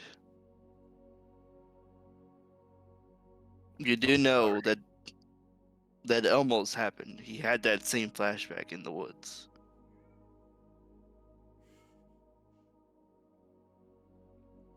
I know. And I wish things had been different. I wish this hadn't happened. Where does the little one fit into all this? Tara, Shadow mentioned that he was trying to get her to you. he was asked to take her to Reluvia. I got some information from Tara last night while you were all settling in. And this morning, when Seven was talking to her, he had asked her some questions. The last time this happened, the legend speaks of a comet appearing. That's not untrue, but it's not accurate either. The last time this happened, the comet was another person. A young Comet boy was a named person? Adam. And like Tara, he had the red hair, the mismatched eyes. He had a knack for healing other people. What happened with this comment from the last time? You mentioned that the last time everything happened, it was coming, but what happened? What happened is the creature, Eluriel, had found Adam, and in short, killed him. I won't describe what was done to Adam, but it was horrific. And when that happened, the energy in Adam, the things that made him special, things I still don't understand. Eluriel was able to tap into that power, and it caused him to grow exponentially. Wait, so you was right next to his power up basically this whole entire time? I don't know that he knew. But yeah, that's a way you can look at it if you want to. Sure. We need to get her to safety. And Shadow was right. Reluvia is the best place for her. What's there that would stop The that from happening Enclave, again? for one, can keep her hidden. Reluvia moves. It is the safest place she could possibly be. Where does the Black Sisters come in all this? Why were they looking for it? The Gleaming Fang, Yeah, sorry, yeah. I'm still trying to figure that out. They usually don't play on the larger world stage like this. Somebody paid them. Somebody else out there knows what is going on. Somebody has more cards in their hand for this game than we do. And right now, I'm very afraid that the scales are not weighted in our favor.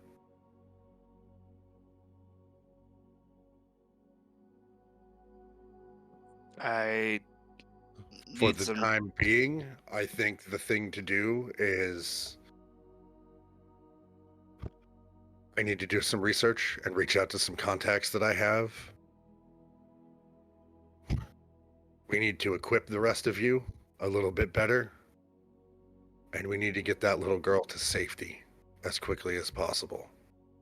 Because if he comes back and he finds her, we will not be able to stop him this time. Not if he's this powerful already. Okay. I suggest you go find the rest of your group. Find your friends. Yeah. All right. Are you gonna tell them? Am I going to tell them? Mm-hmm. If you can get them all back here, yeah, I'll tell them. I'm going to get a ship ready to take you guys to Reluvia as quickly as possible.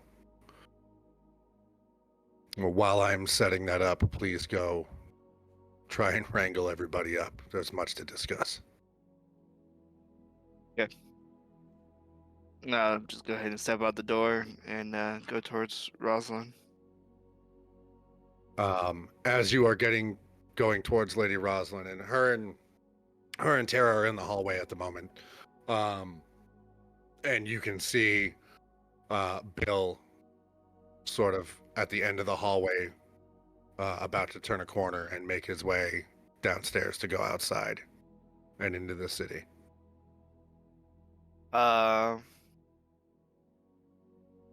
I'm gonna yell at Bill. Hey, Bill. Hey, Bill, can you hold on a second? You're gonna have to. We're gonna have to this one, because I literally am shaken to my core fear that the end of the world is coming. So, if you want to persuade, intimidate, stop Yeah. me in some way, I will gladly roll that out with you. 17. Oh, That's no, perception, not persuasion. Oh, yeah, my bad. Yep. All good. There it is. do what's that? Insight? Um, What would be the counter to persuasion? That's still insight. I would say, yeah, go ahead and you can roll insight.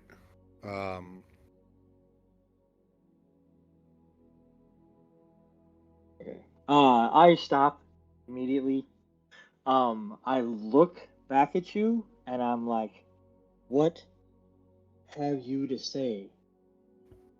Like, you are protecting children and we are facing gods who are bent on destroying us. Well, I mean, according to what he said before, men faced gods before and came out on top. Of all the whole world, 9 stood together. We are but 3 now, and I am. You can see that there is a, like, my eyes are. It looks so angry, and my words are coming out as like hisses. It's like, so yeah, men to stand against gods, you are a fool. You are a fool. Like the armor you wear, think that that's going to protect your soul and your mind, and that child that is there standing next to her, she is going to die under your care. I see all this as I can see. Well, let's see. Actually, let me roll for this on here. Let's see what I see. Okay. Woo-hoo. So I've seen this. I would say as a soldier, I've seen this look before and recognize these barbs that are Oh, coming out for sure, for sure. are just, being scared and frightened. And I come over, and kind of take a knee and come down to your level. And right? And I'm still looking up at you. Yeah, I can Yeah, still right. I still see you have this fierceness in you, and I'm going to try to give you this sense of it's going to be okay, feeling from myself, and tell you that I understand where this is coming from. But if we all must die, I'd rather it be with the three of us than alone. As you say that, all I hear is the scream of my crew as they were dragged under the surf by the kraken that destroyed the ship I was on. And I'm literally like, I grit my teeth and I don't say anything. Mike, what? Can I can I cast heroism on him?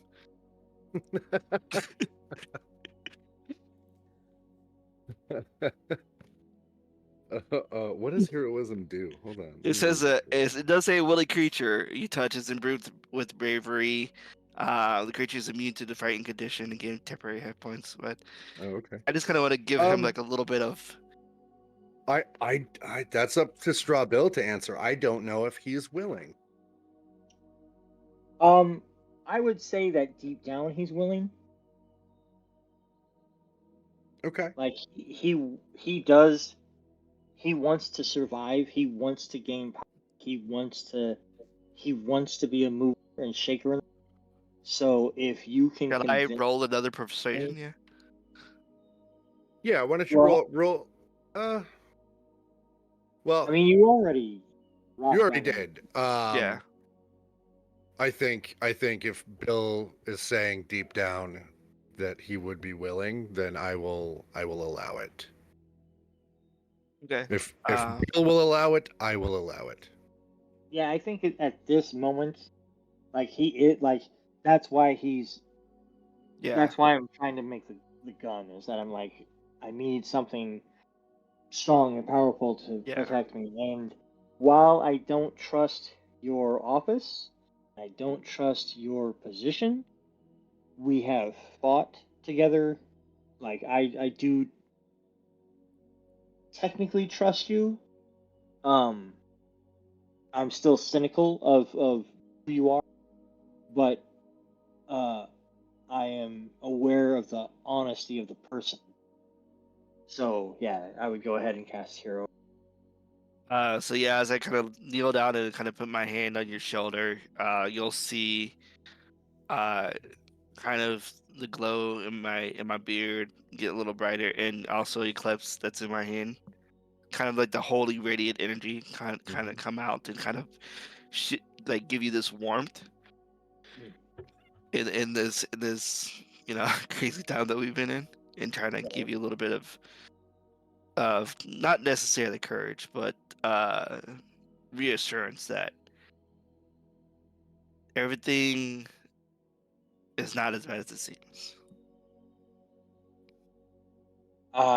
When you do that, instead of that like forward hunched of determination, like I do stand up a little bit straighter, uh, and you see that like chest goes up a little bit, um, and I'm like, we have to find Laura. Well, yeah, Have to find them and figure out who they are or who they were working for. Like all of a sudden the gears shift into how do we like solve this problem? yeah, how do I not defend myself, but how do I overcome the issues? So, and I I as much as I can, I'm like I'll take my little hand and put it on your shoulder and I nod. I have a big smile on my face, and I was like, yeah, there's the straw bill I admire. Now, go and Go and get those guns looked at, why don't you? Oh, for sure. And I'm also gonna buy some while I'm like, as I turn and walk out the like, and I'm gonna go buy some. Let me know if you see anything good. All right. So, while Vivhik and Lady Rosalyn are getting Tara squared away, Bill, let's go deal with your guns. Okay. You make your way into town, and you're man on a mission. You make a beeline for the Razor's Edge, and you walk in, and the air is thick with smoke. The sound of hammers is everywhere as multiple smiths are working, and as when you walk in, you kind of kick open the door a little bit, very little dramatically, and Wolfrin immediately catches your eye, and he's very happy to see you, and he comes over and he's like, greetings, my friend, welcome back. I have some interesting things I would like to show you, if you have a moment. Is there something I can help you with, friend? You look troubled. Before I answer, I'm going to hold my breath for just a second because I have so much to say and that I'm thinking and that I'm trying to put together that I look up and I realize how small the people that are helping me the most, all giant creatures, kind of sorta, and I have to realize that that is going to be the thing that will be the most help. So I have to calm it. I have to think about what I'm about to say. And I take odds and ends and stick them on the counter. And I'm like, Wolfrin, I have a very special request. I will gladly look over all of the neat and wondrous things in the shop, but right now I have an imperative that needs to be attended to first. And What then can I do for you? I have this ring, and I go over the concept of putting the ring and maybe possibly finding another twin of it to add to the other. Uh, and then we talk about how big of a cannonball can fit in on the ring, and I have the plate with me, and I show him the effects and go over the concept. If we can make this shoot one of these because it does this, like, uh, and I want to put big giant holes in things. As you're explaining this concept to him, his eyes light up, and he pulls an assistant over and whispers something to him and hands him a leather pouch, and then kind of shoos him out the door. And then he picks up the ring and he picks up odds and looks at them for a second, and he goes, "Give me a moment. Let me see what I can do. This will not be an inexpensive endeavor, but I think it will be a quick endeavor." And he takes your gun and takes the ring over for a second. He pulls out some scraps of metal and begins working on it. And after probably about half an hour or so, he comes back and he's got where your do you is this isn't a muzzle loader, right? This uses pouches and caps, or does it have a Correct. ramrod?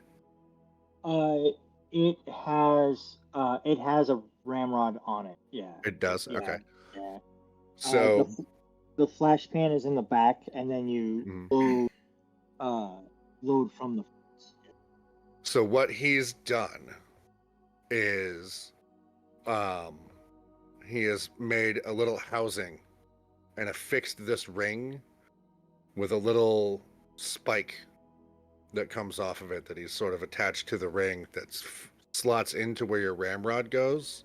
That spike is hollow, so you can still fit your ramrod in and keep it in there, and it'll help, and that helps secure it to the front of the gun. And now you have that ring placed directly in front of the barrel of your gun. And he waves over another assistant and whispers something to him, and a few minutes go by and the kid comes back over with like a little push cart that's got a crate of cannonballs on it. And he says, may we see the plate? Oh yeah, and yeah, absolutely. And so he takes a cannonball and sets it on the plate, and it shrinks down to about the size of a bullet. And he goes, I can't promise this won't destroy your gun, but we should test this if you should like to test this. Yeah, 1%. We should go out to the range. Okay. So you are gonna take that. Make me you have like a tinker's tools or something? Your gunsmithing tools? I don't have those on the inventory sheet for character. But Okay. I can add them to this. We'll have to fix that. For right now, roll me just make me a D20 roll and add your proficiency bonus to it. Just for illustrating you taking this new bullet and making a new bit of ammunition out of it. So your 18. Your pouch, perfect, exactly what we were hoping for. So you're able to kind of finagle this into something that can be fired from the gun now, and get it loaded. And Wolfrin takes you out back to where the targets are. Go ahead and make an attack roll against one of those targets. All right, here comes the 4.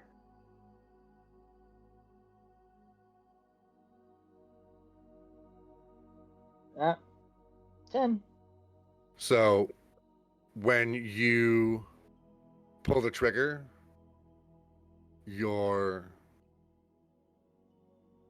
there's kind of just a flash in the pan and the gun doesn't discharge. Go ahead and reset. Okay. And try again. You want me to roll the D6 to reload? No. In this instance, you have time. This isn't. Okay. You're not trying to do this quickly. That's more of a combat mechanic. Okay. Yeah. 18. Okay. I need you to roll me 8d10.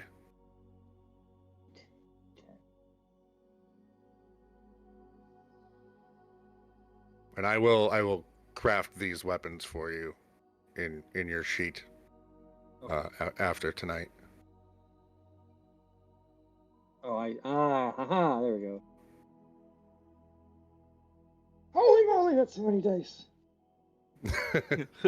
So Jesus. you take aim. The first time you pull the trigger and there's just a dry click, and you reset the gun, and you pick it back up, and you pull the trigger, and it's not louder than it's ever been. The recoil isn't different, but you pull the trigger, and when that powder gets ignited, there's a bang, and this little barrel goes rocketing down. This little marble goes rocketing down the barrel of your gun, and as it passes through this gold ring that is now affixed on the front of your weapon, it sails out for a few yards, and you watch as just the speed that this thing is traveling, that little marble expands to the size of a ship's cannonball, and it blows through the target mannequin. It blows through the wall behind the mannequin and into a shop across the street from the backside of Wolfrin's establishment. And there's people screaming and like, what the fuck? And Wolfrin is standing there with his jaw on the floor. I look And up at the big man and I'm like, this will do nice. At that moment, his assistant that he sent out earlier comes back with a small ring box that just says Gilroy's on it. Uh-huh.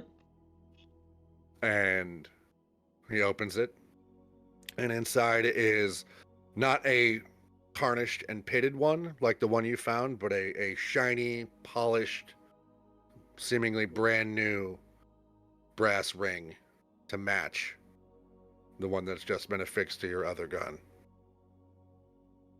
And a receipt. Uh-huh. Of course.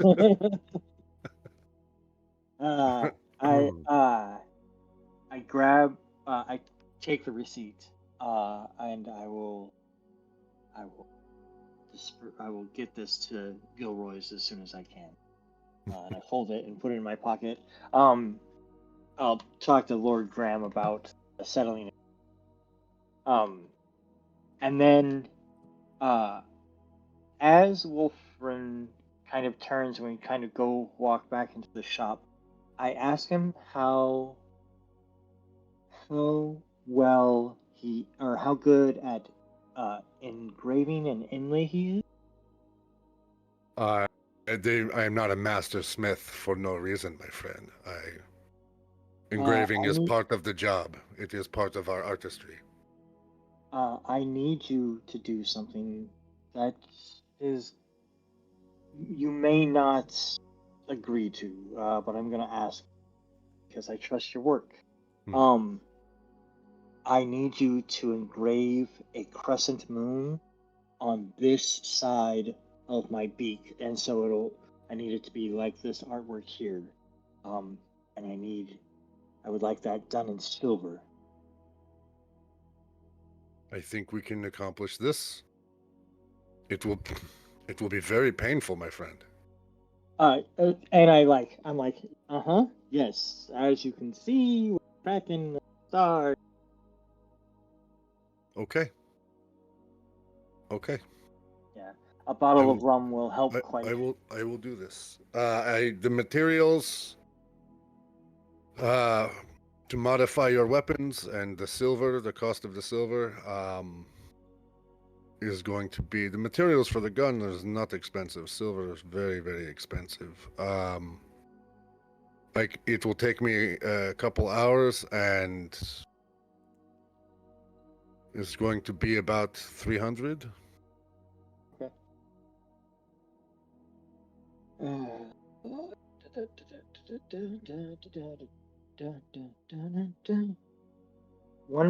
I have one platinum equals 100. Yep. Okay. So I have 309 gold. Gladly, for the sake of my sanity, hand over the 300. Please. And he kind of guides you over to what looks like a private quarters, like a bedroom is too strong of a word, but more like a break room. Okay. And there's a little cot for sleeping and stuff. There's a table, there's a chair. He says you're going to want to lay down for this, and he begins pulling out his tools for engraving metal, and he sets to work. While that is happening, Vivhik and Lady Rosalyn, what are you doing? I guess after he leaves, I'll turn around and look at those Roz and Tara and kind of spark notes. Oh, actually, no, I can't do that. No, I'm not doing that in front of Tara. I'm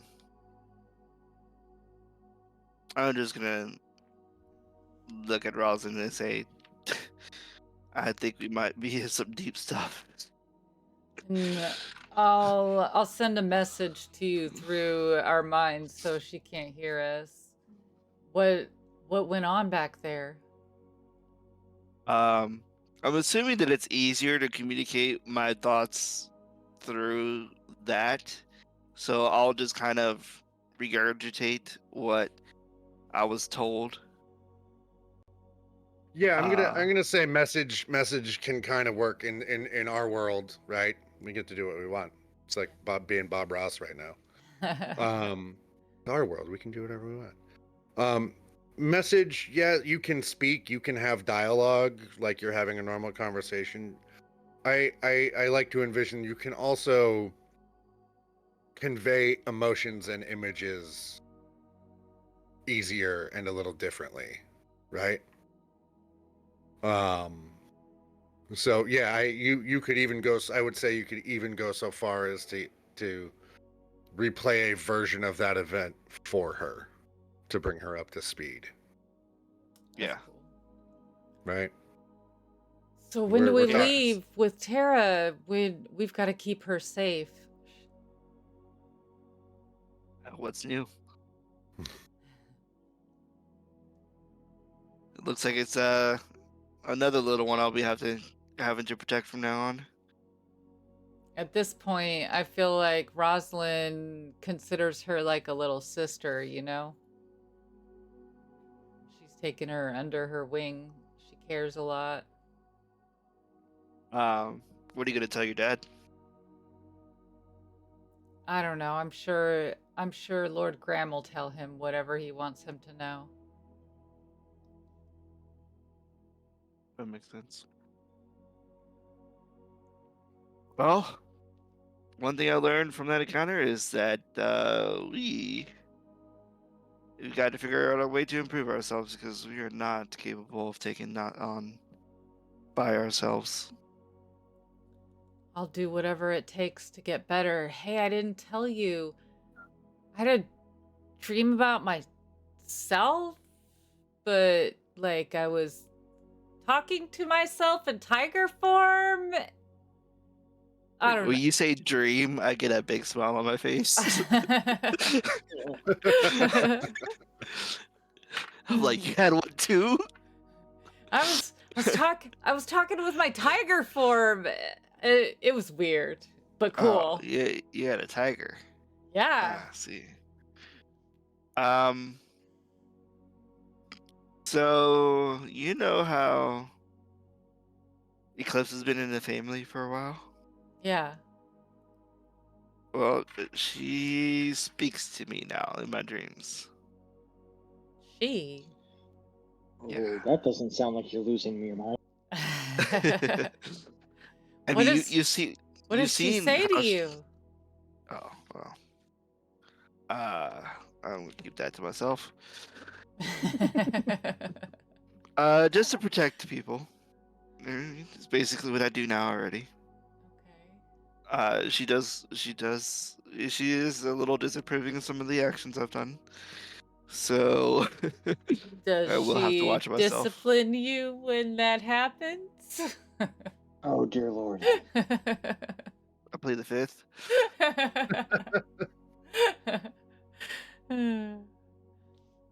Well, But yeah. as long as she's not telling you what to do and you still feel like you're doing what you want to do, then I'm okay with it. Doesn't sound too terrible. She sounds like she wants what I want. So yeah. It's been good. He's got the in weapon girlfriend. Oh, that's great. I don't know how I feel about leaving Tara when we get to the place where we're supposed to take her. I don't know. I'm sure they're a lot more equipped to handle that than we are.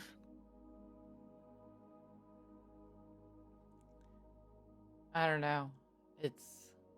She's gonna be so upset she's not going to know anybody there, and I don't know. It's gonna be tough, but her life seems to that is what her life is, and only we can do is give her the comforts that we can, while we can. Don't you think she can choose what her life is?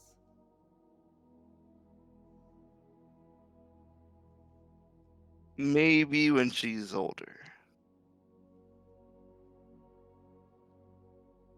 I see. I'm not gonna sit here and say that she can't. I mean, I know how you probably relate to it, but right now she probably isn't capable of defending herself or keeping herself hidden from the dangers, and it'd be best for somebody else to watch over her. Yeah, you're probably right.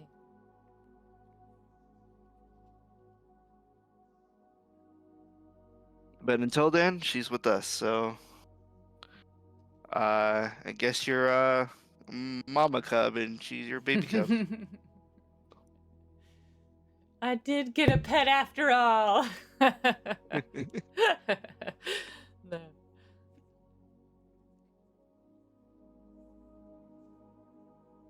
So now, Yeah. you guys are having this conversation, and Lord Graham and Seven come walking out, and he's once again dressed in his normal clothes, although they look tattered and beat up, and you can see sort of on his chest, there's like rips and almost in some like scorch marks even, from the same spots where Scar was punching him. And he comes over and he says, I need you to collect your friend Bill. We have a ship waiting that will take you, begin your journey to Reluvia to escort Terra to safety. Well, That funny you should should be say our that. He's first probably down by priority. the docks already. Oh, it's not at the docks. Oh. If you would get him and meet us back here, we'll take you to the ship. The ship. Like an airship? Maybe. Uh, Right. Reluvia is a floating floating city, state city, Ew, It's a floating- cool. floating continent. continent. Yep. That's I didn't want fun. to. I didn't want to say something so grand. I was like, it's Yep. floating No, landmass. It's that grand, and I have a whole lot of lore I need to start writing. But anyway, Have I been to Reluvia? you've heard of it, but you've not been there. Okay. Cool. Fun. Before I head out the door, Mm-hmm. I need to ask you how much resources are you putting towards this? Whatever is needed. At this point, whatever I have to give needs to be put towards stopping this before it gets any worse. And it will get worse. Well, I know Bill went to town to go and get some upgrades to his gun. Do you have anything you can offer us to help us on our journey? I have Or actually, better yet, but I guess an allowance? I have resources on the ship for you, and I've made certain arrangements. You'll see. You'll see once you're on the ship. But for right now, I need you to go find Mr. Bill, please. Okay. I'll step outside and I'll summon Luna Okay. And I'll bend down and kind of do my little summoning ritual. She kind of comes out of nowhere, and I'll ask if Rosalyn's staying here with Tara, and or is she planning on going to town as well? We have to go get Bill and leave, right? Yep. So I'll be right here waiting with Tara to get on the ship. Okay. All right, sounds good, and I'll take off. All right. So you summon Luna, and even in daylight, there seems to be this sort of beam of moonlight that sort of cascades down, and Luna comes sort of bounding towards you out of the ether. This massive dire wolf that's large enough for you to ride. And you climb on top and begin making your way through the town. Bill, you are finishing up with Wolfrin, and he has done his work, and he's given you a little hand mirror to inspect it, and it's even better than you had thought it could be. The design is exactly what you've asked for, and you kind of see that the let's call it a tattoo that he has given you. It has silver in it, but it's sort of catching the light a little bit differently than you expected it to. And he kind of pats you on the back, and he says, I don't know what is going on, but you have been a good customer for a very short time, and Wolfrin might have thrown in an extra for you. But my assistant is done with your other firearm, and you should be all set. Pardon me. While he was doing that, I will have like as best as I could, will have looked over the things that he was wanting. And then I will when we're done and I see this light, do I recognize it as, does it strike a chord with me, or does it seem something ethereal and foreign? It reminds you of, it's not the same, but it reminds you of certain like minor enchantments that like your shipwright would have used for to like reinforce certain bracings or certain things to like, help knots stay tighter, and sort of strengthen those kinds of things. Like you're not sure what he did, but A sense of gratitude. that sort of glint reminds you of watching the work that your former crewmate used to do. It kind of takes you back to that place for a second. Okay. While it's still warm, I look at Wolfrin, and I cannot express the gratitude I have for the things you have done in such a, as you said, short time, and I beseech the powers that be that this will not, that it won't be a short time. Like I want to come spend more money, and I want to see what you do. The shop is it holds a certain promise, as it were, and yeah, I hope our friendship, our continued commerce, is successful. Yeah, and then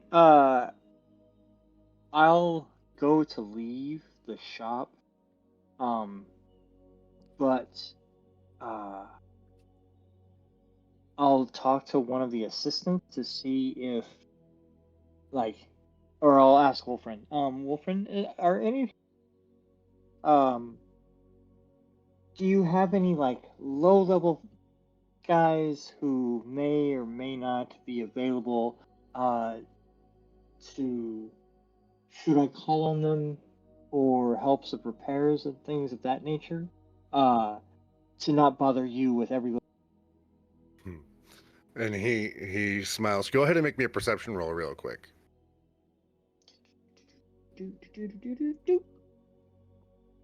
16. Okay. So he kind of smiles at you, and he gets down on a knee and kind of brings himself, so that he's your equal. It's not a disrespectful thing he's trying to do. Right. No. Yeah. And he sort of reaches out a hand to shake your hand, and as he does that, you see on the inside of his wrist right here is the tiny little tattoo of an eye. You almost would have missed it if not for because of the soot and things that are just sort of baked into this man's skin. And he sort of leans down and looks at you and he goes, I don't think our meeting was a coincidence. And In you response, know as well what? as I do that the shepherd looks after all of his flock. And trust the shepherd to guide the way. And he sort of nods at you. Right. All right. Yeah. And with that, I am heartened by this successful example of not being. There's a couple of different things with this. One, he isn't sucked in the darker side of what the patron has to offer, which is a dark road that warlocks can run down. So I see Frodo's hope in Gollum, basically. Like, Right. okay. And then, yeah, I still take the hit on the ego from someone who kneeled down next to talk to me as an equal. But I heartily shake his hand. Yeah. As you are having this interaction with him, and you guys are still sort of behind the counter over by the break room area where he did your engraving.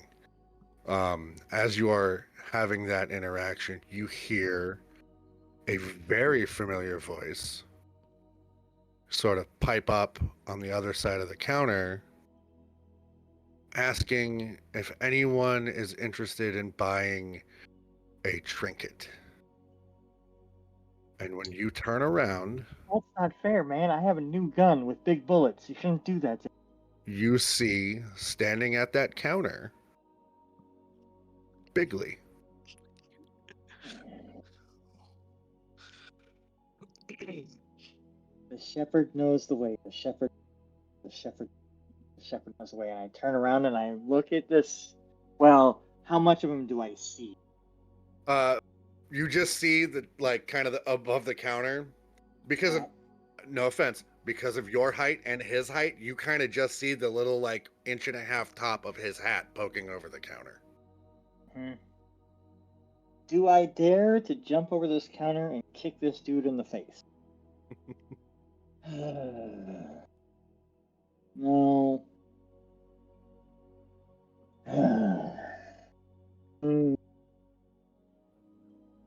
As the tide goes out, so the tide rises to it. Okay. I'll walk around the counter and be like, I might be interested.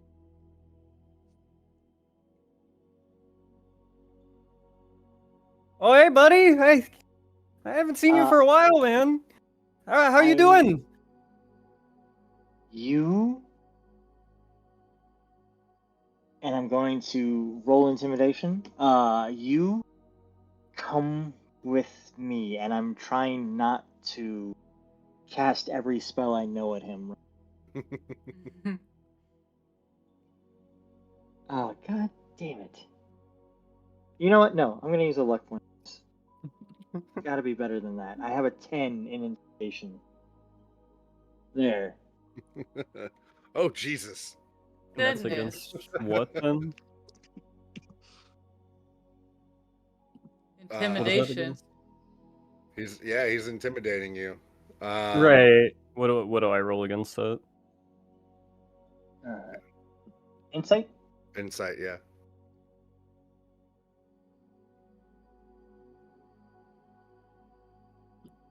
Yeah, he is deadly serious. Uh, Like, yeah, this is not a bluff. This is not. Yeah, I then put a firm and slightly trembling hand on your and guide you out of the shop. Oh, hey, brother, you don't gotta be all rough like that. I was gonna come with you anyway. You can let go of me now. No. Not until we return Lord Graham's property.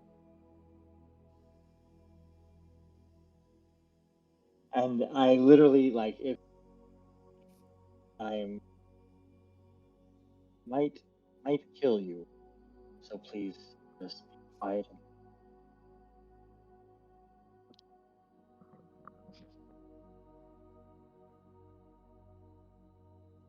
And then if we run into Vivhik, Vivhik will save you.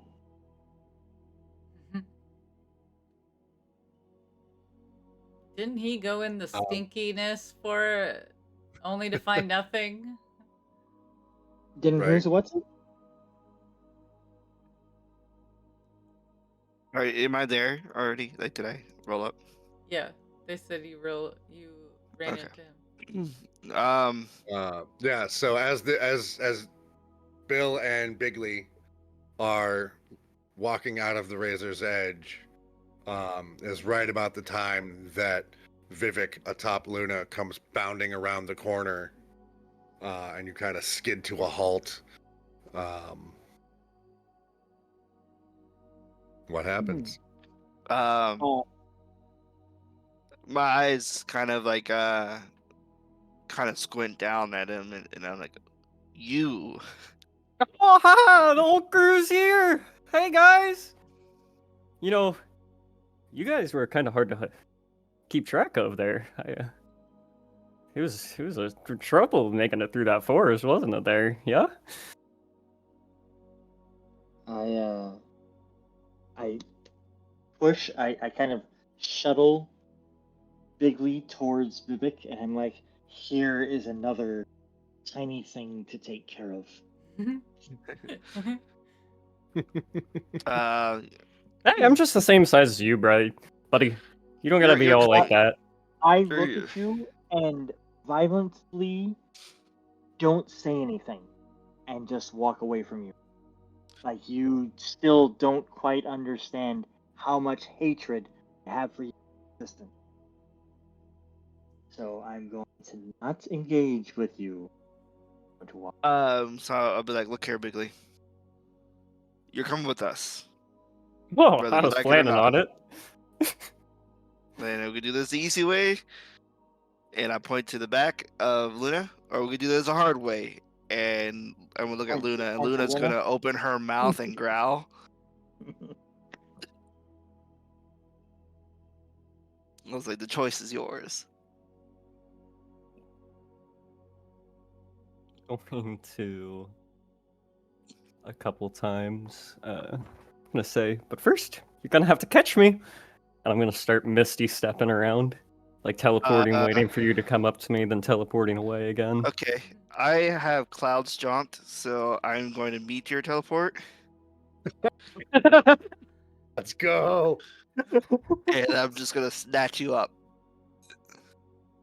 Hey, no, I was just having a bit of fun. We don't have time Oh. for that right now. I'm going to douse you in which one. So I'll just grab him. Do I need the wild magic any of those? I'm gonna say no, They not work right now. through Not right sorcery. now. Not Yeah, spell not form. right. Not right Okay. now. No. Okay. Funny, Yeah, I'm just funny as gonna. that would be. I was gonna grab him, kind of by the back of whatever cloak or whatever he has, and lift him up and jump back on Luna's back, and look over to Bill and signal, you coming along? I'll meet you there. Hope to see you soon, bud. Shut up. Oh my Graham God. says to get back as soon as possible. He has a ship waiting for us, so try to get back fast. Yep. As quickly as I can. All right. I'll turn back and start heading back with Bigley in hand. All right. So you make your way back to Lord Graham's manor, and eventually Bill catches up with you. You all are sort of standing in the entryway. Tara's there, Lady Rosalyn is there, and Lord Graham and Seven come up, and he goes, I know it's been a very long day, and I apologize, but we need to go now. Are you ready? Did Oh, you so see this is the Bigley big guy yet? in charge, I say? Well, you And heard him. If he you didn't looks see at him. Bigley, and he's just like, I'm assuming you're coming along too? Hey, Bigley! Absolutely. Nice to see you again. I like Oh, it. hello! How's it going? I wonder You like those where you mushrooms? I know you did. went. No, mm-mm. Oh, I'm sorry. Sorry But about look that. over with like a real like aggravated look on my face towards Roslyn. Like, really? Like, I'm just gonna avoid his gaze altogether. And then kind of just pat my purse next to me, make sure the mushrooms are still there. So Lord Graham looks you all over and he goes, okay. And he begins making certain motions with his hand, and he starts mumbling a couple of words, and then finishes his incantation and claps his hands together, and this sort of lavender light spreads out underneath all of you and forms this intricate sort of arcane circle. And there's a flash of light, and then just a rushing of air, and kind of your ears all pop at the same time, and you are suddenly no longer standing in the manor, but you are standing on top of a cliff where you can look down and see the valley that Briarhaven sits in, and the bay away from it. You can see Lord Graham's manor up on a cliff above the city, and you are on another mountaintop higher even than that. And at the top of this mountaintop is a large stone building that goes up a couple of stories, and tethered to that building is sitting in the air is what looks like a long, sleek sailing ship with these sort of scalloped wings, paper wings that stick off the side. And there's 4 large glowing blue gems sort of embedded in the hull of this ship as it's just sort of floating in the air. And he turns and looks at all of you, and he goes, your chariot awaits. And I think that is where we will stop our session for tonight. Ooh, I can't wait. Can I king of the world at the front of the ship? That's all I can think about. Oh, that was such a good episode, guys. That was a very good episode. You guys are amazing. Lots of Everybody, RPing tonight.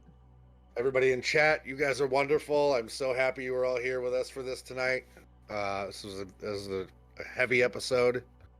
Roxy, what do we got coming up though? We got some things coming down the pipe. Yeah? Lantern Song, normally, I know you guys are so used to it being on Saturday. It's not on Saturday this week, it's on Sunday. And there's no Power and Prophecy for a while, so just, chill out, because then after that, next Thursday, our new time and the best day of the week, That's Everlorn again. Yeah. We're gonna go on a skyboat ride. It's gonna be fun. Yeah, exactly. Flagship show. Literally. Oh, are we the first ones to do airships? Yeah, we are. Yep. Oh God, we're Yeah, pulling out all the firsts. no airships in the other campaigns. It's pretty awesome. We're good. All right. But if you guys haven't already, join our Discord. There's the link below. You can hang out with us. You can join in on all the cool new one-shots and adventures we've got going on, like some real survival shit going on in there. It's gonna get wild. Yeah, it's gonna be crazy. But yeah, stick around because I'm going That's to. on Tuesday, right? Yeah, the I believe that Hunger's is. on. I think our first session is Tuesday the 11th, I believe. It's gonna be crazy stuff. You know how you find out about all this fun stuff too is Join the when new things happen. Discord. They're in the Discord. That's right. Everybody stick around because I'm actually going to raid. Oh, it's always time to raid. Yeah. Okay. Let's see. Who do we want to raid? We've got Concert of the Mad Mage. Ooh, this sounds fun. I think that's what we're doing. All right, guys. Have a good evening.